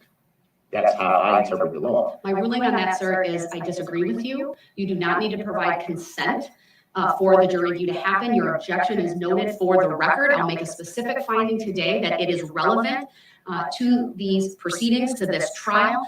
There is an allegation that you drove through the Waukesha Christmas Parade on November 21 of 2021, driving a red Ford Escape, killing 6 and injuring dozens more. The relevance is that there is, in addition to the charges, there is an enhancer that has been charged as it relates to the intentional homicide charges and the first degree recklessly endangering safety, that you committed those acts while using a dangerous weapon. I would direct your attention to the meaning of a dangerous weapon, that the legal definition that was provided to the jurors in the preliminary jury instructions, and that the jury view is related to the evidence that the state is presenting regarding the charges, and specifically the instrumentality that they allege is the dangerous weapon. So there's clear relevance of this vehicle and has evidentiary value. Again, your objection is noted for the record, but I will and am permitting the jury view of the vehicle. With that, I'm going to move on to the jury instruction. I don't agree with consent to that, Your Honor. I understand your objection is well noted for the record. I need to keep going though on the pattern and jury. I'm informed that you need to keep going. I'm not trying to stop you from continuing to go. I'm merely stating for the record that there are things I do not understand how they are being permitted versus the Constitution. I mean, I'm sure you're aware under Article 6, Chapter 2 about the Supremacy Clause, that the Constitution is the supreme law of the land. So how can we disregard? Mr. Brooks, I'm not disregarding the Constitution. Here's the thing, I've made my ruling, okay? Once I've made a ruling, I do expect that even if you disagree with it, you will not continue to argue it. We will continue on with the next topic. Understand, Your Honor, it's not an argument. Mr. Brooks, I'm not going to explain further other than what I have done, my ruling. My ruling stands. Now, I'm going to move on to the jury instruction. I gave the parties 2 documents. May I respectfully reject that ruling and take exception to that ruling? Your objection is noted. I'm For the moving on record, to may I jury. request a legal and factual basis for your Mr. ruling, Brooks, Your please Honor? don't interrupt me, okay? I give you an opportunity to raise your objections and to make your legal arguments, and then I make a ruling, and then you start in on something else. You need to give me your argument all at once. For you to interrupt me afterward is disruptive to me. It's not disruptive. And it's interrupting and it's disruptive. It's definitely not disruptive. Well, if that's my view of things, sir, and what I'm putting on the record is that it does disrupt what I'm doing and the flow of what I'm doing, and needing to move on, having to interrupt what I'm doing so that I can address that once again. Please, please. I know you may not always agree with my rulings, but I'd ask that you show the courtesy and decorum that is expected of everyone. And once I make a ruling, we're going to move on. You don't need to keep objecting because your objection's already been noted for the record. I'm going to continue. We're going to look at jury instruction 152. I gave the parties 2 documents yesterday. One was the pattern instruction, which I've modified, and then one is the draft of, and Mr. Brooks, please stop. You're continuing to talk over me. Because you're interrupting. You said I have the right to object, and you didn't let me even get to the objection. I did, sir. No, you Okay? didn't. Your objection comes before the ruling, not after. Once I make a ruling, we're moving on. You made a ruling before we even finished the conversation, Your Honor. With all due respect, Brooks, before we even finished. That's not true. Okay? You said I'm going to make a ruling as soon as you even started in about Mr. Brooks, I'm not going to time spend hours on end making a ruling about a jury view on something I've already decided. All right. So please, I'm asking you to stop. Stop interrupting me. You can't listen. just disregard the United States Constitution. Which I absolutely am not disregarding the You United are. States Constitution You're not or the honoring your oath Constitution of of office. the state Your of Honor, are you Wisconsin. not a public servant? Okay, Mr. Brooks, you're starting to cross the line. You've already crossed it, but I want to keep going. I I want didn't you in cross this any line. courtroom. But if you keep interrupting me and putting you on notice that you run the risk of being forfeiting your right to be present in this courtroom and continuing in the next courtroom so that I can effectively and without interruption continue with the proceedings this So again, morning. you're holding me in contempt. All right, jury instruction 152, as the state had an opportunity to review it. Is that a judicial determination that I'm being held in contempt? And I agree generally with the court's proposed instruction. I did submit. Okay, let's see. What is the next one? Okay, let's see.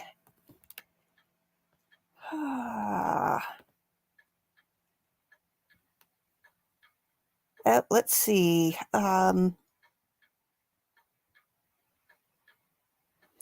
Okay, they don't like things on identifying. So we've got a witness on the stand, and he identifies let's see. Noosa, full-on tasty yogurt.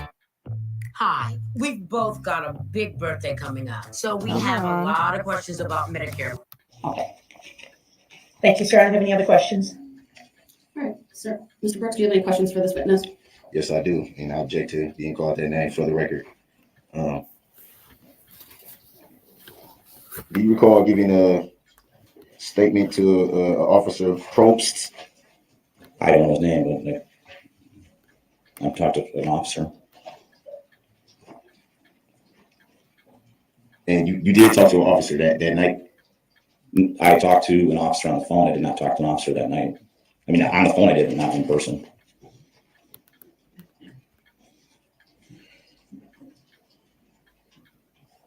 So it was a conversation on the non-emergency line. Would that be fair to say?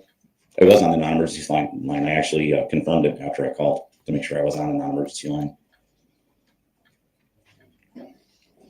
Do you recall the description that you gave at that time? I do. Well, my best of my knowledge was that you were either Black, Latino, Who's you? or mixed. Who's you? Well, you have to let him answer the question first before you interrupt him with another one. Go ahead with the description you provided that night. I said that the individual was either Black, mixed, or Latino.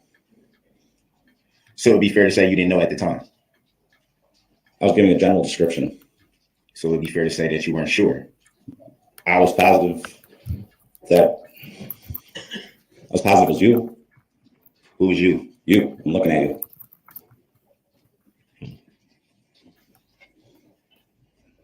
And how did you come to that conclusion, the you conclusion? I'm looking at you. How did you come to that conclusion? Did you? What conclusion? Can you restate the question? You're saying that you gave a description on the non-emergency phone line, correct? It was on a non-emergency line. So it would be fair to say at that time you had no name or knowledge of who the person was in your backyard. Would that be fair to say? I had no idea who you were. And so how can you say how can you say you then if you had no idea? I'm looking at you. You were the guy. And how did you come to that conclusion? You and I were standing in the same yard looking at each other. So is it possible you saw something on the news? No, I had no idea who you were. Interesting. Do you recall giving a description of approximately 5'9" and 160 pounds? Something like that.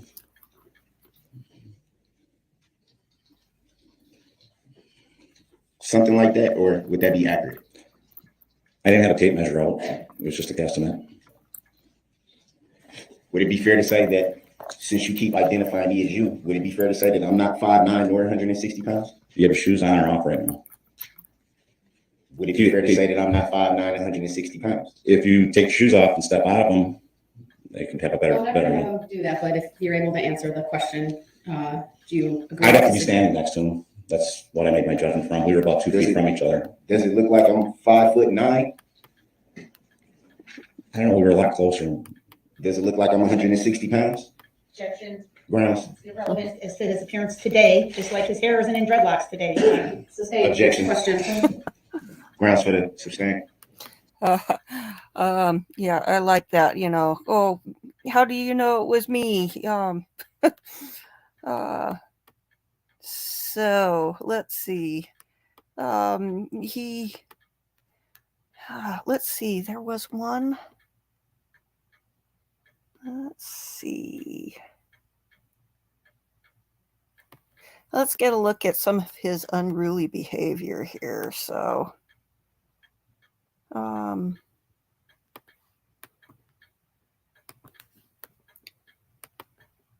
because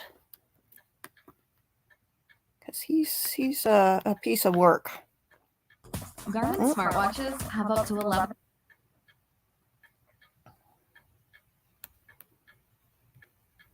Okay, here we go. Has been doing from the pretrial hearing in his orange jumpsuit right through this week, where the trial went off the rails. And remember, he's chosen to act as his own lawyer, despite clearly having no clue how a trial works.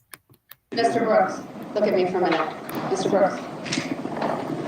Mr. Brooks, You look sit at here, act like you know me. People like you don't, y'all Mr. you don't Brooks. know nothing about where I come from. Mr. Brooks. Push me, dog. Don't push back then. Mr. Brooks. Don't push back. Push me again.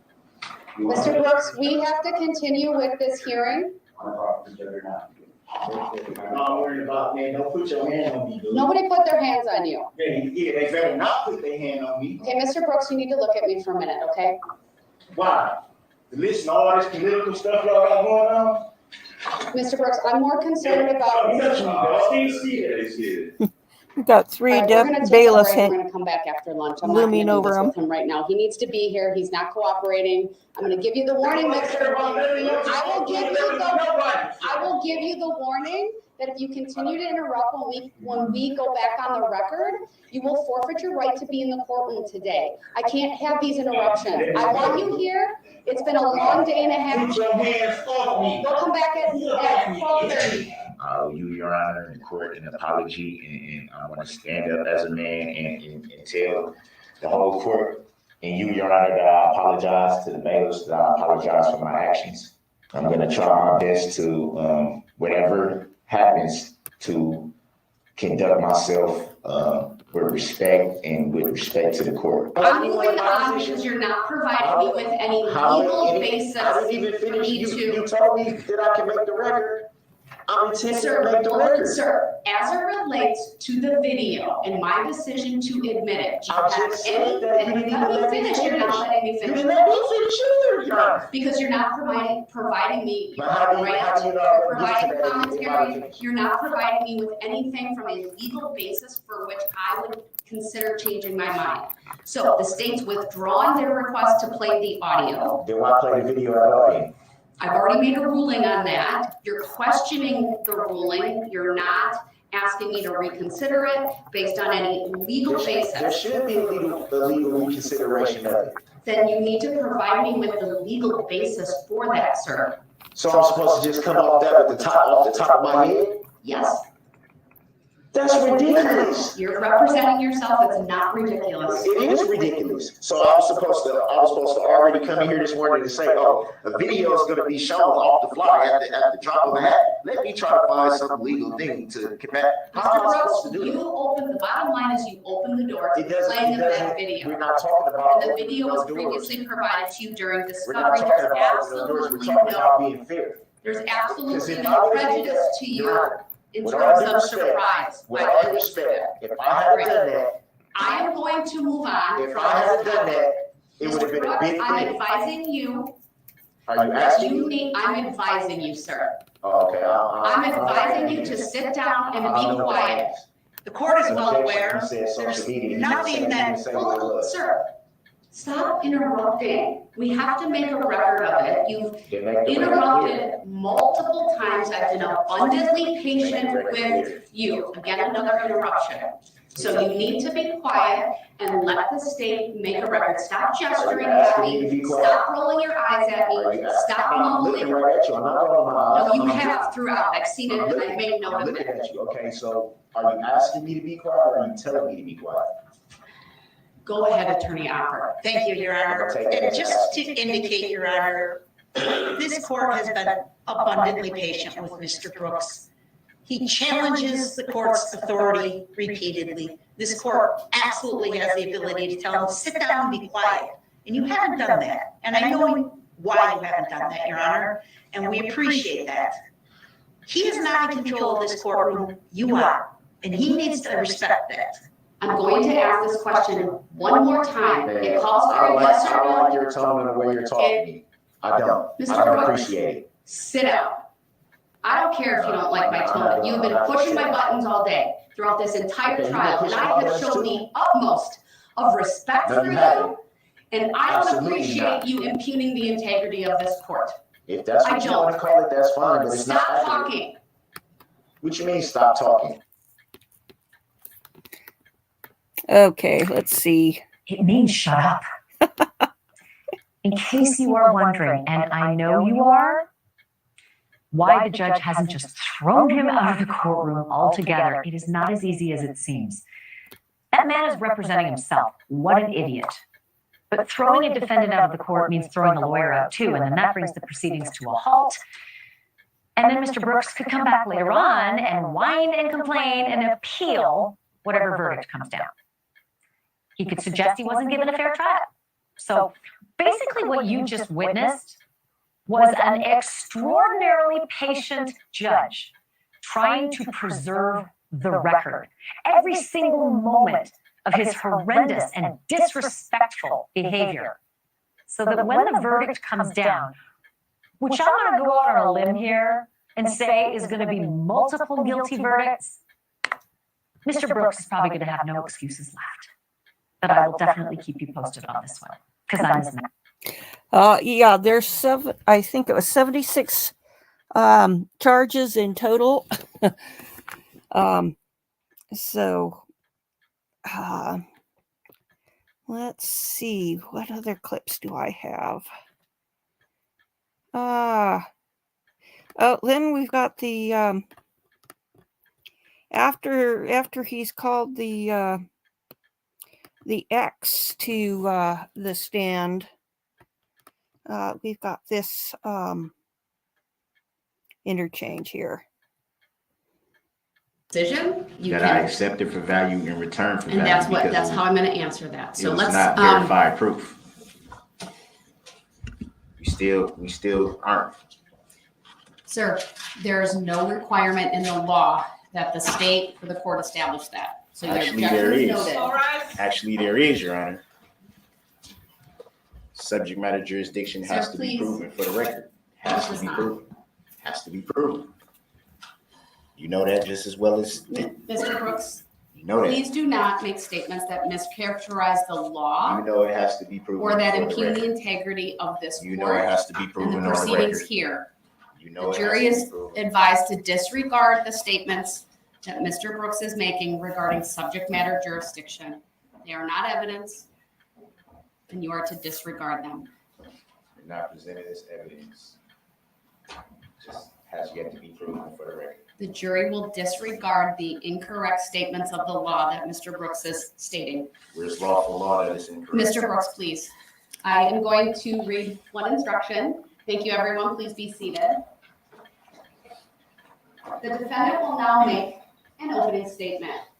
The purpose of an opening statement is to give the defendant an opportunity to tell you what he expects the evidence will show so that you will better understand the evidence as it is introduced during the trial.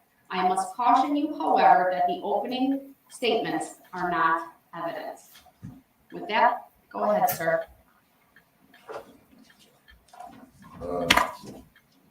Obviously, I don't have any rehearsed or well-prepared speech, so I'm just going to speak from the heart.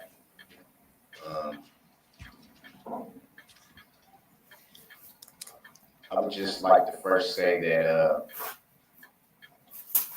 I want to bring to remembrance something I think everyone in this room has been taught pretty much as far back as we can remember, is that there's always two sides to every story.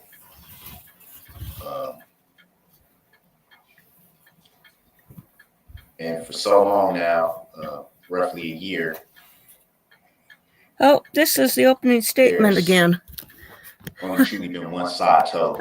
Let's see. Let's find a different clip here.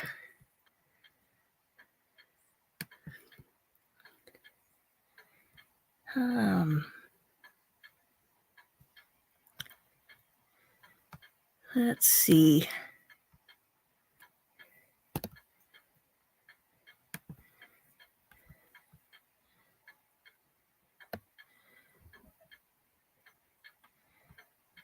Take a look here.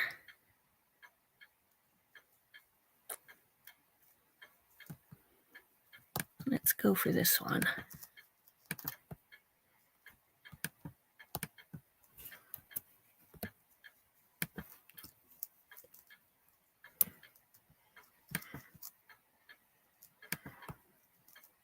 Let's see.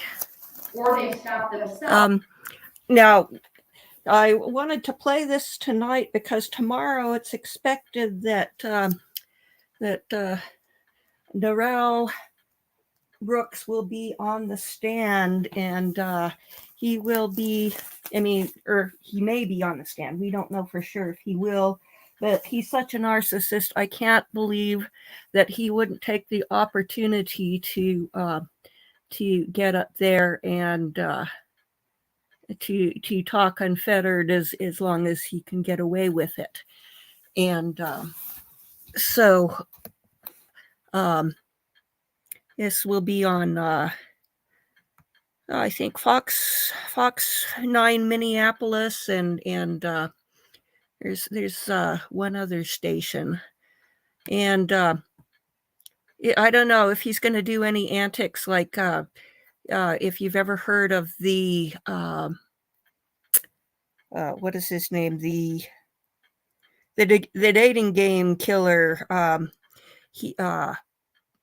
He was his own defendant, and he was using different funny voices to distinguish between himself and the lawyer. So and some people have been saying, oh, we're going to have sock puppets. Is it going to be Punch and Judy? That's something I'm very much looking forward to in the morning. So, okay, here we go. So that they didn't run afoul of the court's pretrial ruling on other acts of evidence between you and this witness. And I've been very, very careful to make sure that doesn't come in. But if you keep questioning her about whether she's afraid or not, or why she wouldn't have contact or not, you are opening the door to that testimony. Okay, the question that she's warning him about is the fact that he's an RSO, and that she's his victim. So by pushing it, he's opening the door to that coming into evidence. So that would be prejudicial to his case. So here we go. All of my rulings have been made to prevent what could be seen as prejudicial evidence. The standard's not prejudicial. The standard's whether it's unfairly prejudicial. But you can open the door to that, sir. It's unfairly prejudicial that I have a document stating that November 20th never even happened, but yet still the witness can get on the stand and lie on the stand. Over to the state. Come on, man. Y'all know that's not right. Y'all know that's not right. Then you need to immediately turn it over to the state right now. It may become relevant, but no one has seen it. When did you receive the document? Hold on. When did you? I'm having you make an offer. When did you receive the document? I just want to state for the record, Your Honor, that's kind of biased, because the state did the same thing yesterday when creating an exhibit right on the fly that didn't even exist that I have. But that's not true. That's a misstatement of the that is true. No, she said it herself. No, marking an exhibit is not creating an exhibit. No, not marking an exhibit. She said. We're not going to go down a tangent, sir. Right, I'm going to focus on this, and I'm going to give you the opportunity to make a record. It's not right. It's not fair. When did you receive this document that you claim was sent by this witness? It's not claimed. It's for a fact. Sir, it hasn't been established yet. I need to make a record. So I want to see the letter. I want to see the letter. Okay, so and I want to know when you received it. I gotta bring that in. Every time, this what I don't get. Every time I'm presenting something that needs to be made for the record and placed in the evidence, it's a problem. But the state can do it, no problem. It's not, sir. There are proper procedures, and I want you to make a record. If you don't make a record, so what? Can't make a ruling. It threw people off the loop. They weren't ready for it. They scared of it. That's what it is. Oh man. Mr. Brooks. Oh man, stop. You are stop it. You're a public servant, Ron. I respect your courtroom. I respect you. You're a public servant, though. It's got a funny way of showing it. Is it or is it not? You stated so yourself on record that your job is being the umpire. Your Honor, I ask Ms. Patterson to be excused. Yes, you can be excused. My apologies. My apologies too, but it needs to be some truth. especially when we're talking about stuff that didn't even happen, but they're allowed to get on the stand and say that it happened when they know it didn't happen. So I'm going to make a record about what This he's is referring ridiculous, to man. in count 77. Okay. And what happened to that paper? Because it was on the table. Then when I come back in, I need to make a record of a variety of so who things. took my paper? And you keep interrupting me repeatedly today. I have shown an abundance of patience this morning. I've warned you repeatedly about being removed from the courtroom. And then every time I try to get into it, you, needing an explanation and make a record, you interrupt, you attempt to divert everyone from what is being done this very second. I didn't attempt to do anything. Yes, you do it repeatedly, sir. So you're doing it once again. Whatever. Just make your record.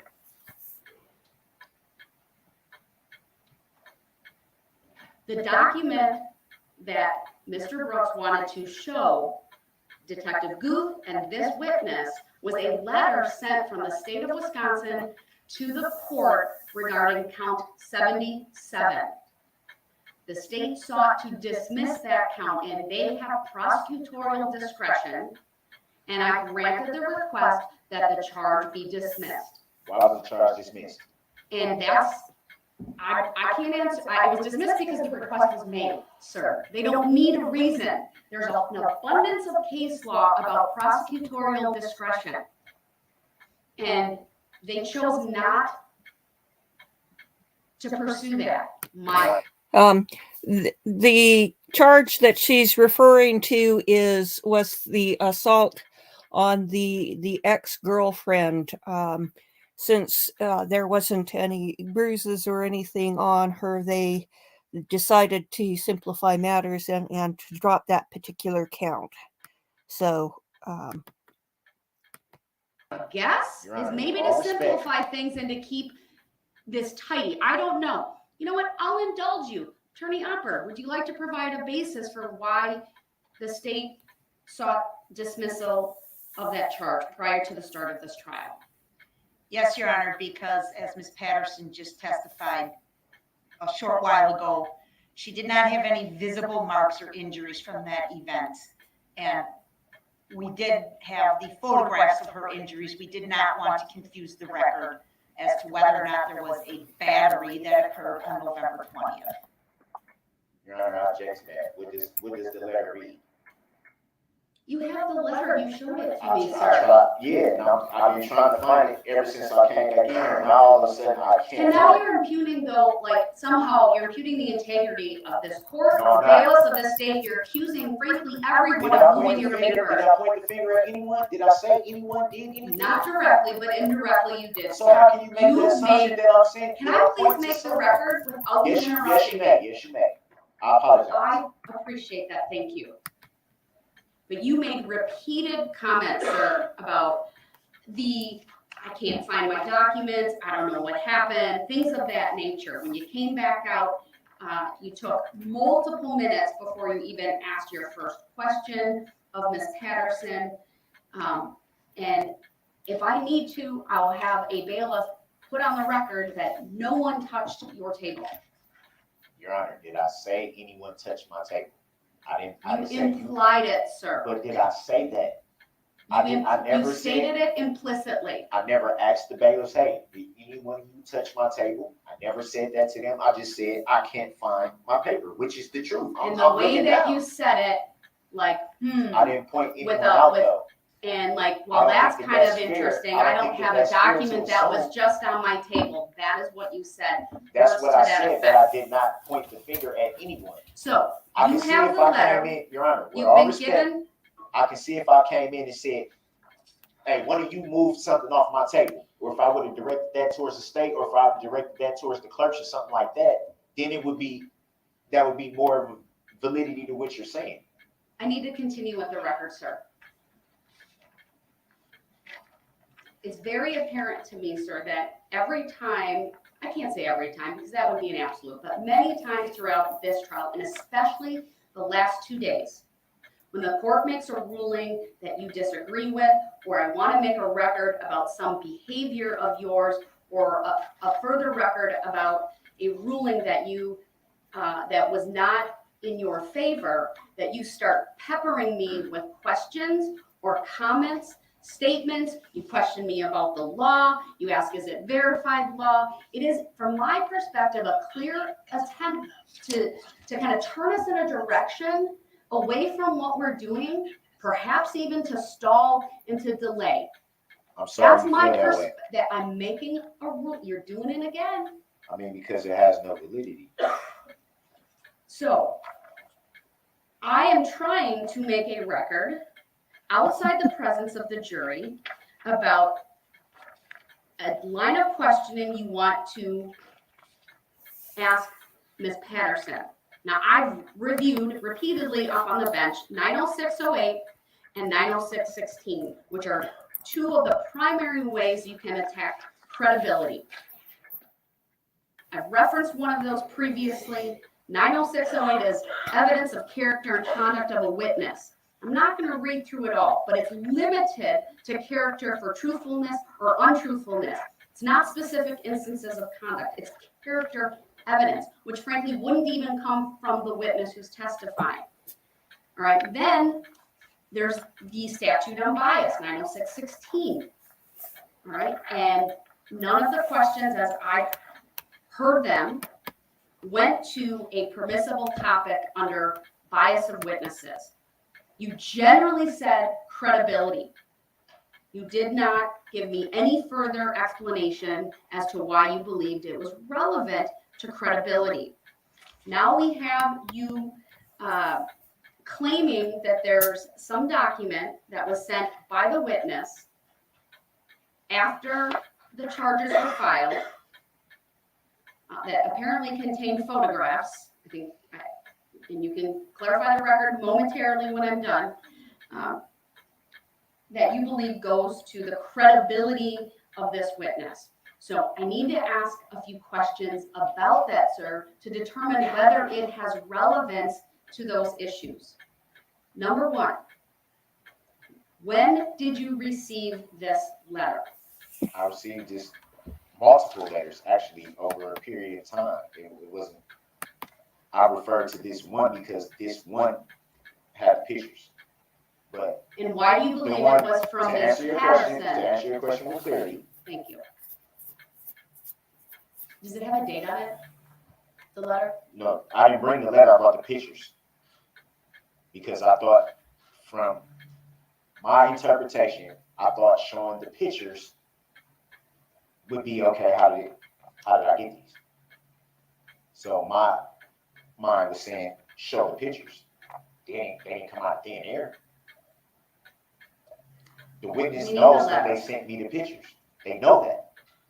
Well, again, it assumes facts that aren't here. You're assuming this witness sent it. I don't know. But even if she did, what relevance does it have to her credibility before this jury? It goes to the credibility because she's put on this facade of being so afraid of someone, but yet still, you know that we're not supposed to have contact, but you still sneaking behind and saying, oh, I wonder how you're doing, and oh, this and that. I don't think she's ever said she was afraid. I think that was the officers who may have stated that, but I don't believe she ever said that. She specifically said today, when you asked her why did you, it was either why did you go back or why did you have, I'll look at my note. And she said, I don't know. It was why weren't you forthright with all the details? I just want to clarify here, this is his ex that he has a 15-year-old daughter with. And so, you know, as much as you don't like each other, sometimes you have to have contact. And so it's not unheard of. Let's see. I think there's a better clip. Let's see if we can find that. Where he is trying to call the state of Wisconsin as a witness.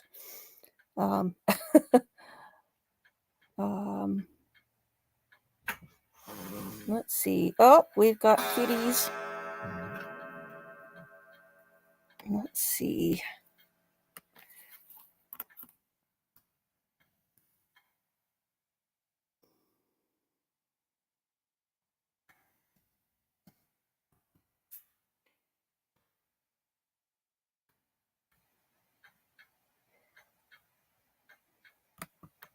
Okay, here we go. This is another one of the sovereign citizen arguments here, that you have to be able to face your accuser.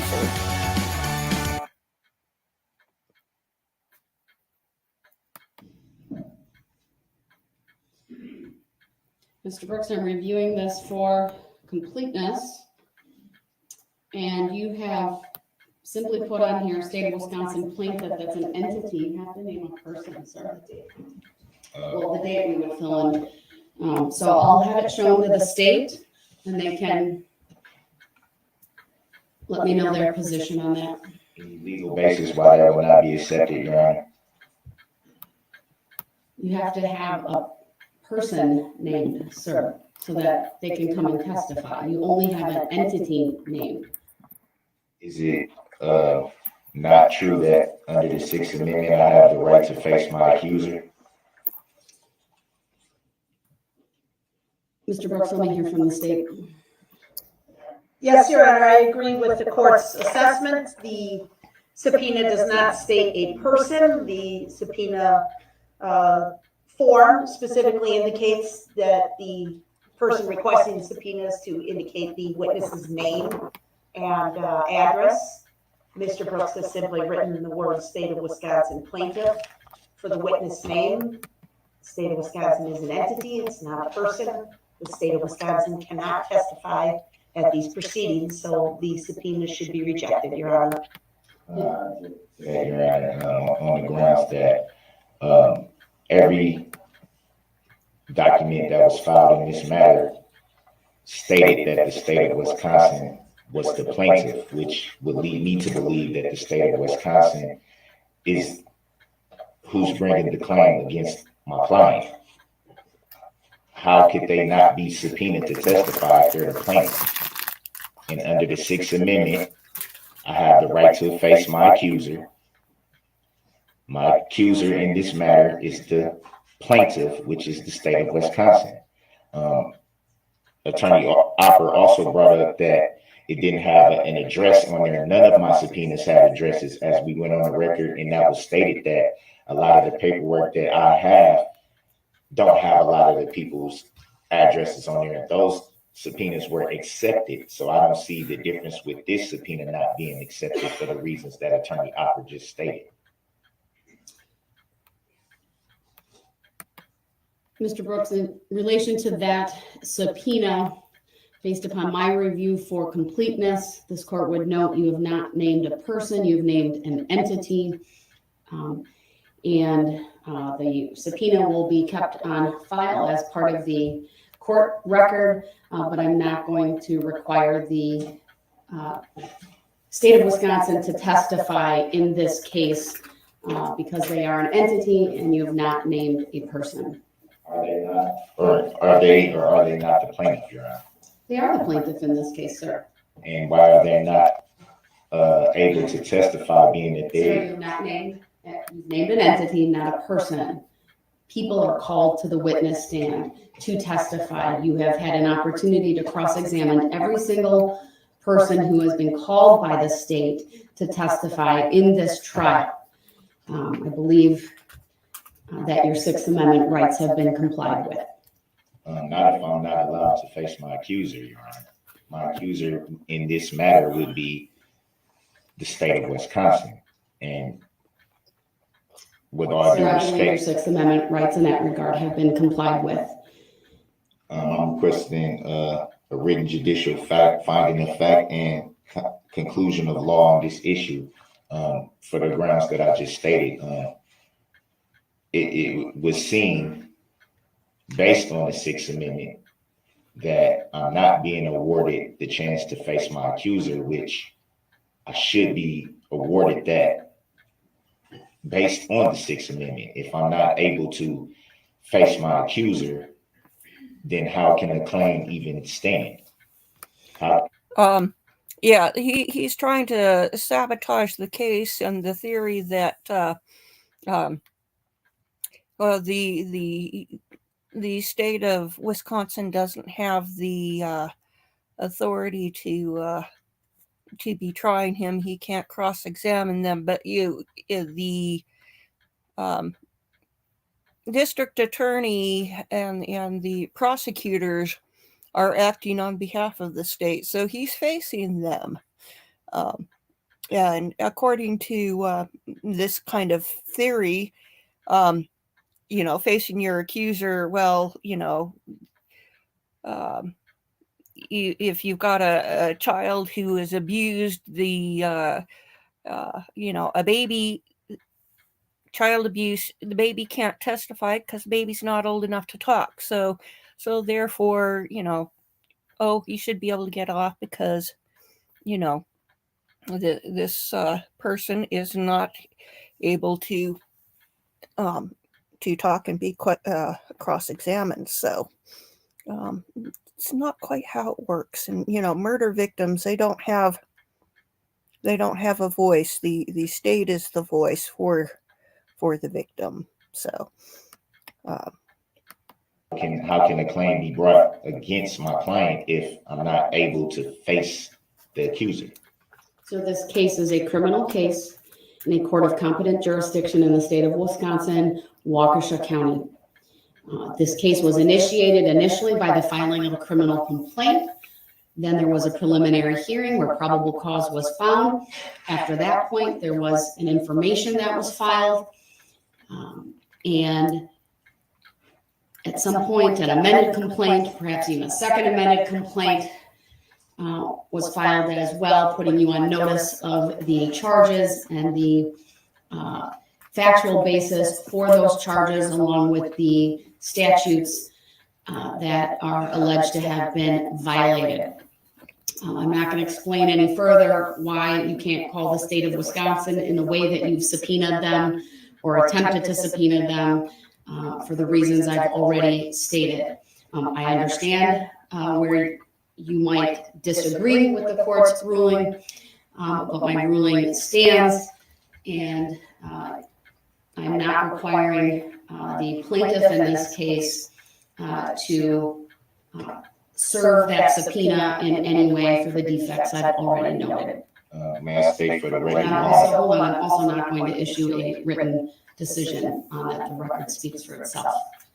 May I state for the record, Your Honor, that I have not even seen a complaint in this matter, and the jurisdiction still has yet to be proven, which is another thing that needs to be challenged. There has not been proven that there's subject matter jurisdiction as of yet.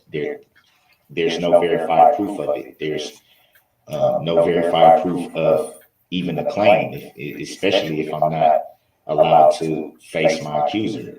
I don't understand how you can make that judicial decision, Your Honor, when it's clear discrepancies in the paperwork of this matter. Like I said, I have yet to see jurisdiction be proven. It has not been proven. I have yet to see a complaint. I have not seen that. The court has provided you with, I believe it was the second amended criminal complaint, along with the information that was provided to you previously and noted on the record. I've already addressed your motion to dismiss previously. I'm not going to revisit that. There's no legal basis requiring me to do that, sir. The plaintiff in this matter has presented witnesses to establish venue. And again, as I've noted previously, it's a criminal case with criminal charges, with a second amended criminal complaint detailing the factual basis upon which these charges are based. We're a notice pleading state. And along with the information, you've been made aware of all of the charges and the penalties you face and the factual basis upon which the state has brought these charges. We are in the middle of trial. Your objections are noted. We will continue today with the jury trial. For the record, may I respectfully move for interlocutory declaratory appeal on this matter, Your Honor? Your request is noted for the record. I'm not an appellate court, sir. For the record, may I move to stay these proceedings until this instant matter is adjudicated by a court of competent jurisdiction. Your request is denied. Based on what law or fact, Your Honor? I've previously addressed the issue, sir, based on the law of the case. Are you making a judicial determination that I'm not awarded my Sixth Amendment right to face my accuser? I'm not making any such determination here today.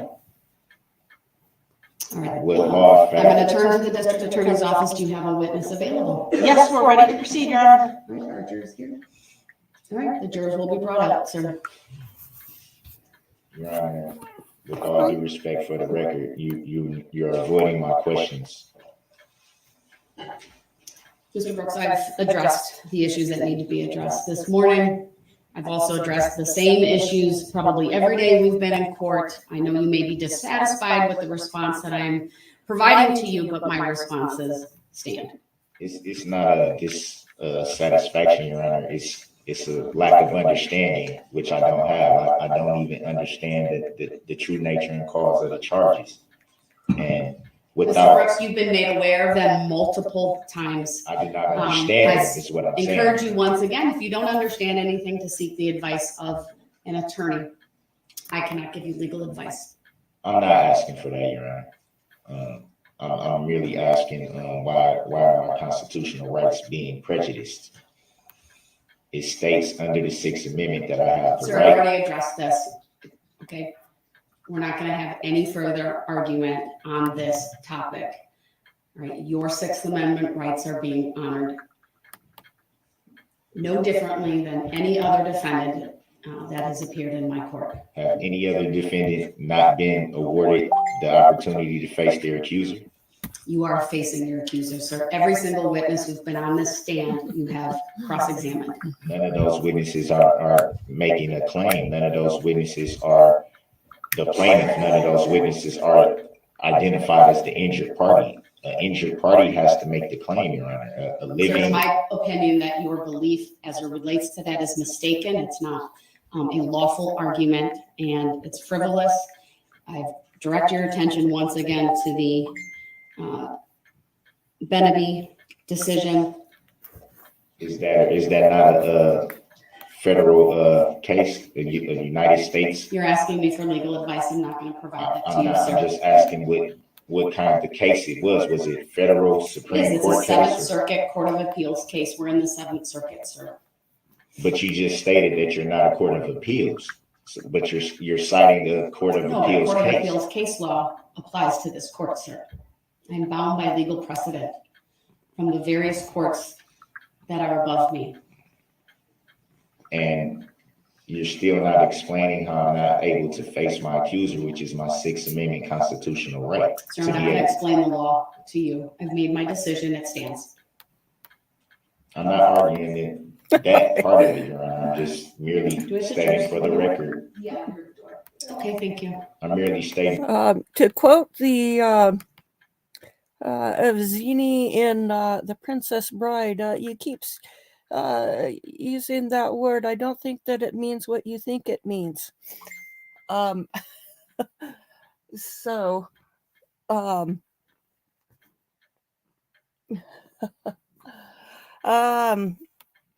the case is going to be, let's see, I'm trying to find, I think it's going to be carried on Fox 6 News Milwaukee. Let me try pulling that up, and I'll post the link in the chat so that people can look for that if they want to find it, because I think that it'll be very interesting to see what happens when Mr. Brooks testifies in court. He